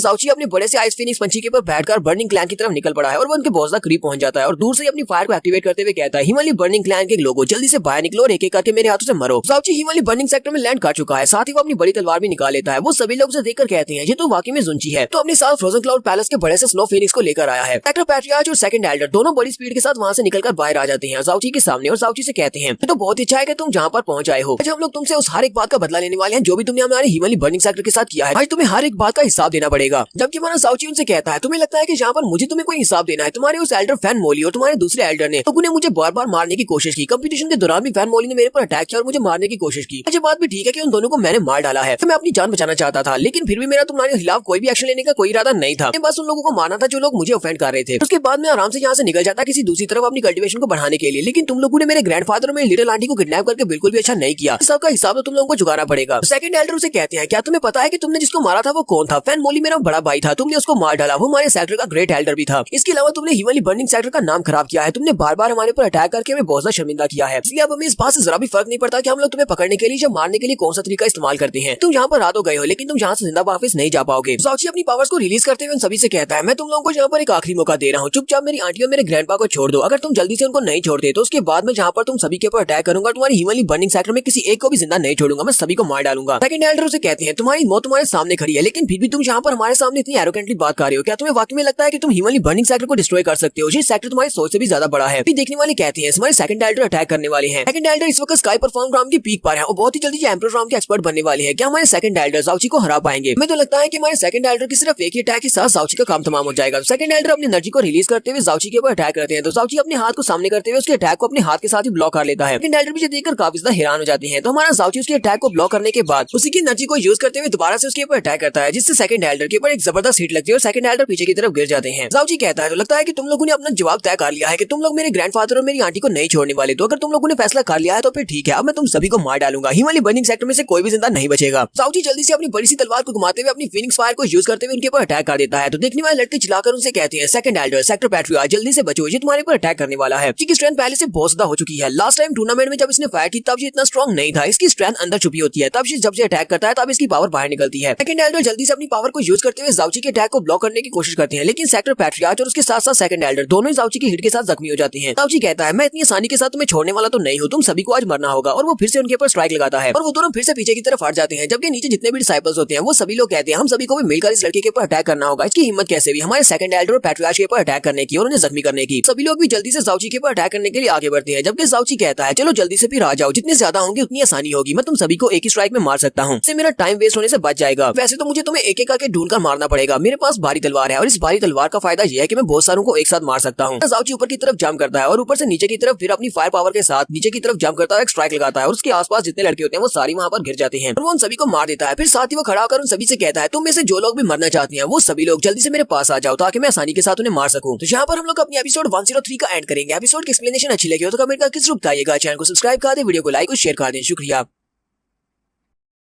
तो गाइस कैसे हैं आप सब लोग? रीइंकार्नेटेड के एपिसोड 104 के साथ हाजिर हो। तो लास्ट एपिसोड के एंड पे हमने देखा था हमारा जाओची हिमालय बर्निंग सेक्टर में पहुंच जाता है और वहां पर जाकर तबाही मचा देता है। वहां पर ग्रेट एल्डर और पैट्रियार्च के ऊपर अटैक करता है, तो बाकी के सारे स्टूडेंट्स भी उसके ऊपर अटैक करने के लिए आगे बढ़ते हैं। जबकि वो नीचे लैंड करते हुए उनके ऊपर स्ट्राइक लगाता है तो काफी सारे स्टूडेंट्स को मार देता है। उनसे कहता है जितने लोग मरना चाहते हैं वो जल्दी से यहाँ पर आ जाओ। सारे स्टूडेंट्स भागते हुए उसकी तरफ आगे बढ़ते हैं और अपनी तलवारों के साथ जाओची के ऊपर अटैक करते हैं, लेकिन जाओची की स्किन क्योंकि बहुत ज्यादा हार्ड है, इसी वजह से उनकी तलवारें उसकी बॉडी के साथ टकराते टूट जाती है। जाओची कहता है तुम सभी बेवकूफों को क्या लगता है कि तुम लोग अपनी थोड़ी सी स्ट्रेंथ के साथ मुझे मार सकते हो? यहाँ पर काफी सारे एल्डर्स भी निकल आते हैं। एक एल्डर जो कि 14 नंबर के एल्डर होते हैं वो भी बड़ी स्पीड के साथ जाओची के ऊपर अटैक करने के लिए आगे बढ़ते हैं। जाओची के ऊपर अटैक करते हैं, लेकिन हमारा जाओची अपनी तलवार को घुमाते हुए एक ही स्ट्राइक में उसे मार डालता है। वो 14th एल्डर स्काई परफॉर्म ग्राम का एक एल्डर होता है। जाओची कहता है तुम्हारी हिमालय बर्निंग सेक्टर का रूल है कि जो भी कल्टीवेटर स्काई परफॉर्म ग्राम में पहुंच जाता है तुम उसे अपने सेक्टर का एल्डर बना देते हो। हमारे पास काफी सारे एल्डर्स हैं, लेकिन चाहे कुछ भी हो जाए, चाहे कितने ही एल्डर्स को यहाँ पर क्यों ना ले आओ, तुम में से कोई भी यहाँ पर मुझे रोक नहीं पाएगा। आज तुम सभी लोगों की मौत तय है। फैन जुईचैंग भी ऊपर खड़ा ये सब कुछ देख रहा होता है। वो कहता है ये सब कुछ ऐसा क्यों हो रहा है? फिर हमारे इतने ज्यादा एक्सपर्ट्स और एल्डर्स मिलकर इस लड़के को क्यों नहीं रोक पा रहे? लिटिल आंटी भी पैलेस के अंदर बैठी ये सब कुछ देख रही होती है और सोच रही होती है क्या वाकई में उसका जाओची ये सब कुछ कर रहा है। तो एक एल्डर पवेलियन मास्टर के पास आता है और उसे कहता है सेक्टर पैट्रियार्च आप हमें बताएं कि हमें क्या करना होगा। ये लड़का तो एक छोटे डीमन की तरह है या फिर एक गॉड की रीइंकार्नेशन की तरह, ये बहुत ज्यादा पावरफुल है, हम इसे नहीं रोक पाएंगे। पैट्रियार्च उसे कहते हैं मैं चाहता हूँ कि तुम जल्दी से एक मैसेज भेजो, हमारे जितने भी एल्डर्स और पवेलियन मास्टर्स इस वक्त बाहर हैं उन सभी को यहाँ पर इकट्ठा करो, तो यहाँ पर आने का कहो कि ये एक इमरजेंसी है। आज यहाँ पर उस फॉर्मेशन को क्रिएट करके इस लड़के को फॉर्मेशन में ट्रैप करके मारना होगा, चाहे कुछ भी हो जाए। सेकंड एल्डर कहते हैं अगर आप यहाँ पर 9 परफॉर्म डिपर फॉर्मेशन की बात कर रहे हैं तो मुझे मुझे लगता है कि अगर ये लड़का इससे 10 गुना ज्यादा भी पावरफुल होगा तभी वो फॉर्मेशन के अंदर से बाहर नहीं निकल पाएगा। एक बार हमने इस फॉर्मेशन को बना लिया। एक्टर पैट्रियाज अपने लोगों से कहते हैं सभी लोग जल्दी से पीछे हट जाओ, कोई भी इस लड़के के रास्ते को मत रोकना। तो सभी लोग पीछे हट जाते हैं जबकि बाकी के सारे एल्डर्स वहां पर आ जाते हैं। तो ये सारे एल्डर्स मिलकर जहाँ पर जो फॉर्मेशन बनाते हैं वो सभी लोग अपनी एनर्जी को रिलीज करते हुए जाओची को एक फॉर्मेशन के अंदर ट्रैप कर देते हैं। जाओची की मास्टर मोली उसे कहती है तुम्हें बहुत ज्यादा होशियार रहना होगा। ऊपर टोटल 30 लोग हैं और इन 30 लोगों ने अपनी परफॉर्म एनर्जी को मिक्स करके एक बड़ी सी फॉर्मेशन बनाई है। इस फॉर्मेशन को 9 डिपर फॉर्मेशन कहा जाता है। इस फॉर्मेशन के अंदर जो ट्रैप हो जाता है वो इसमें से निकल नहीं पाता। इस फॉर्मेशन को तोड़ पाना काफी ज्यादा मुश्किल है क्योंकि इस फॉर्मेशन को तोड़ने के लिए तुम्हें इन 30 लोगों को मारना होगा। अगर तुम इनमें से एक को मारते हो की जगह के ऊपर दूसरा एक्सपर्ट ले आएंगे। इस वक्त तक चलता रहेगा जब तक तुम थक नहीं जाते। तो ये सारे के सारे 30 एक्सपर्ट्स मार नहीं जाते। मोली जाओची से कहती है इनके जितने भी ग्रेट एल्डर्स हैं वो सारे के सारे यहाँ पर मौजूद हैं इस फॉर्मेशन को बनाने के लिए। इसका मतलब ये है तुम्हारे साथ फाइट करने के लिए इन्होंने अपने सारे से पावरफुल एल्डर्स को यहाँ पर बुला लिया है। पहले हिमालय बर्निंग सेक्टर वालों ने तुम्हारे से ज्यादा पावरफुल दुश्मन का सामना नहीं किया होगा। हमारा जाओची उनकी फॉर्मेशन के अंदर ट्रैप होता है। वो सभी लोग जब अपनी फुल स्ट्रेंथ को रिलीज करते हैं जाओची को भी इसका प्रेशर महसूस होता है। जाओची कहता है क्या पावरफुल प्रेशर है।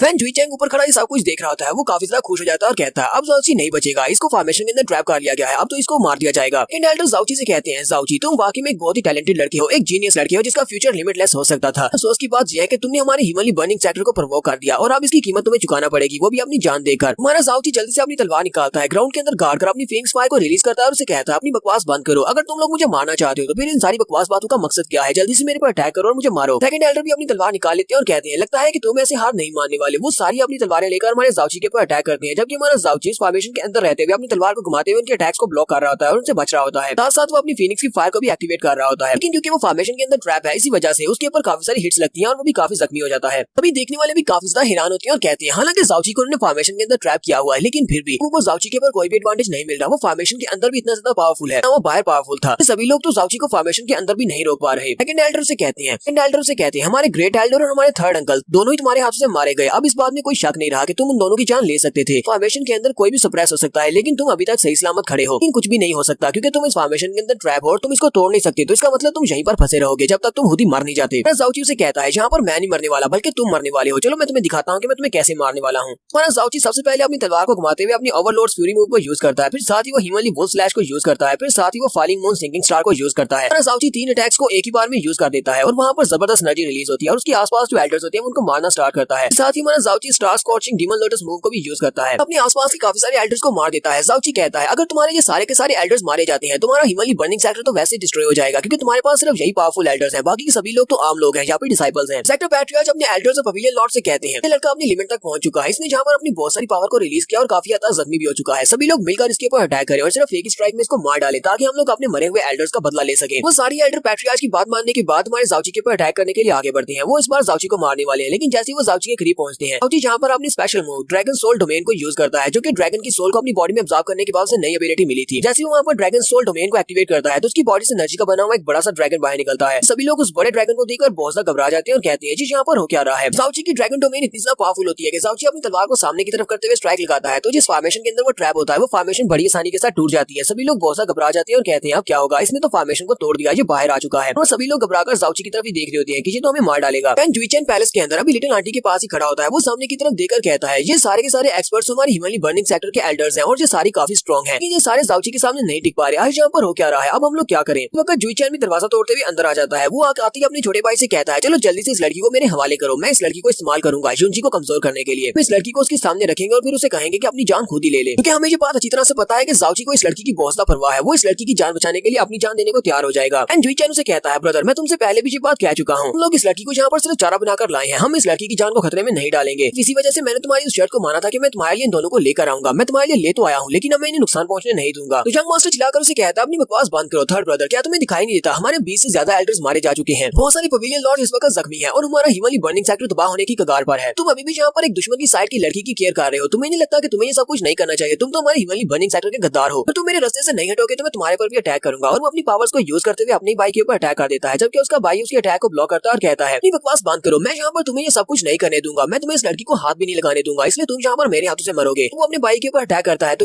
उसका भाई फैन जुईचेंग क्लैन का फर्स्ट मास्टर है तो वो उससे ज्यादा स्ट्रॉन्ग है। वो उसे कहता है हाँ मुझे पता है कि मैं बहुत ज्यादा जख्मी हूँ लेकिन तुम्हारे जैसा छोटा कीड़ा मेरे पर अटैक करके मुझे मार नहीं सकता। वो अपनी पावर्स को यूज करते हुए फैन जुईचेन को अपनी पावर में लपेट लेता है। जुईचेन लिटिल आंटी के सामने खड़ा हो जाता है उसे बचाने के लिए। जुईचेन कहता है जिन लोगों को जुईचेन बचाना चाहता है वो अपनी जान भी दे सकता है। तो जुईचेन यहाँ पर लिटिल आंटी को बचाने के लिए अपनी जान को खतरे में डाल देता है जबकि लिटिल आंटी भी सोच रही होती है यही बंदा तो मुझे किडनैप करके लाया था, फिर ये मेरी जान क्यों बचा रहा है। इसे अच्छी तरह से पता है कि ये अपने बड़े भाई का मुकाबला नहीं कर सकता लेकिन फिर भी मुझे बचाने के के लिए जो अपनी जान को खतरे में डाल रहा है। फैन जुईचेंग अपने छोटे भाई से कहता है, पहली बार मैंने इस लड़की को देखा तो वाकई मैं इसके साथ कुछ करना चाहता था, लेकिन तुमने मेरे रास्ते को ब्लॉक किया और मुझे रोक दिया, और अब जबकि मैं इस लड़की को यहाँ पर चारे के तौर पर इस्तेमाल करना चाहता हूँ, तुम फिर से मेरे रास्ते को ब्लॉक कर रहे हो। कहीं ऐसा तो नहीं है कि वाकई में तुम्हें इस लड़की से प्यार हो गया है, ये लड़की तुम्हें पसंद आ गई है। जुईचेंग चिल्लाकर उसे कहता है, अपनी बकवास बंद करो, ऐसा कुछ भी नहीं है। जबकि लिटिल आंटी सोच रही होती है, मेरी वजह से यहाँ पर लोगों की जान नहीं जानी चाहिए, अगर मेरी वजह से ये सब कुछ रुकता है तो मैं अपना सैक्रिफाइस देने को तैयार हूँ। लिटिल आंटी जल्दी से भागती हुई जाती है, पैलेस की खिड़की से बाहर की तरफ जंप लगा देती है। लिटिल आंटी कहती है, अगर मेरे मरने से ये सारा मसला हल होता है, मेरा लिटिल जाओची और साथ में ये लड़का बचते हैं, तो फिर मैं अपनी जान दे देती हूँ। लिटिल आंटी तो वाकई में बहुत बड़ी बेवकूफ निकली। लिटिल आंटी जो कि ऊपर से नीचे की तरफ गिर रही होती है, जाओची उसकी तरफ देखता और कहता है, ये तो लिटिल आंटी है, ये ऊपर से छलांग क्यों लगा रही है। जाओची जल्दी से उस तरफ देखता है और चिल्लाकर अपनी लिटिल आंटी का नाम पुकारता है, जबकि बाकी के एल्डर्स कहते हैं, हमारे पास एक मौका है, इसका ध्यान दूसरी तरफ बैठा हुआ है, चलो जल्दी से इसके ऊपर अटैक करो, इसको मार डालते हैं। इसी हमारे जाओची के ऊपर अटैक करते हैं। जाओची बहुत ज्यादा गुस्सा हो जाता है और अपनी डीमन लोटस फायर को एक्टिवेट करते हुए उन सभी के ऊपर अटैक करता है, जिससे वो सभी लोग पीछे की तरफ गिर जाते हैं। साथ ही हमारा जाओची अपने पुरगाटरी गेट को एक्टिवेट करते हुए बड़ी स्पीड के साथ अपनी आंटी को पकड़ने के लिए आगे बढ़ता है। जाओची कहता है, मैं टाइम पर नहीं पहुंच पाऊंगा। तो आंटी के काफी ज्यादा करीब पहुंचने के बाद अपने परफॉर्म हैंडल को रिलीज करता है। तो उसका जो हैंडल रिलीज होता है वो सियान कलर का होता है। लिटिल आंटी ऊपर से बड़ी मजे के साथ नीचे की तरफ गिर रही होती है, क्योंकि उसने जानबूझकर ऊपर से छलांग लगाई है। को तो कुछ ज्यादा ही पड़ी है अपनी जान देकर दूसरों की जान बचाने की। जाओची अपने परफॉर्म हैंडल को यूज करते हुए उसको नीचे गिरने से बचा लेता है। वो नीचे गिरने के बाद उसको कैच कर लेता है, यानी गिरने से पहले उसे कैच कर लेता है। लिटिल आंटी अभी बेहोश नहीं हुई, वो जाओची से कहती है, लिटिल ची तो तुम वाकई में वापस आ ही गए। इतना कहकर वो वहीं पर बेहोश हो जाती है। जाओची बहुत ज्यादा गुस्सा हो जाता है, फिर से अपनी फीनिक्स की फायर को रिलीज करता है और कहता है, हिमालय बर्निंग सेक्टर के लोगों, मैं तुम में से किसी एक को भी जिंदा नहीं छोड़ूंगा, मैं सभी को मार डालूंगा। यहीं पर हम लोग अपने एपिसोड 104 का एंड करेंगे। एपिसोड की एक्सप्लेनेशन अच्छी लगी हो तो कमेंट करके जरूर बताइएगा। चैनल को सब्सक्राइब कर दे, वीडियो को लाइक और शेयर कर दे। शुक्रिया।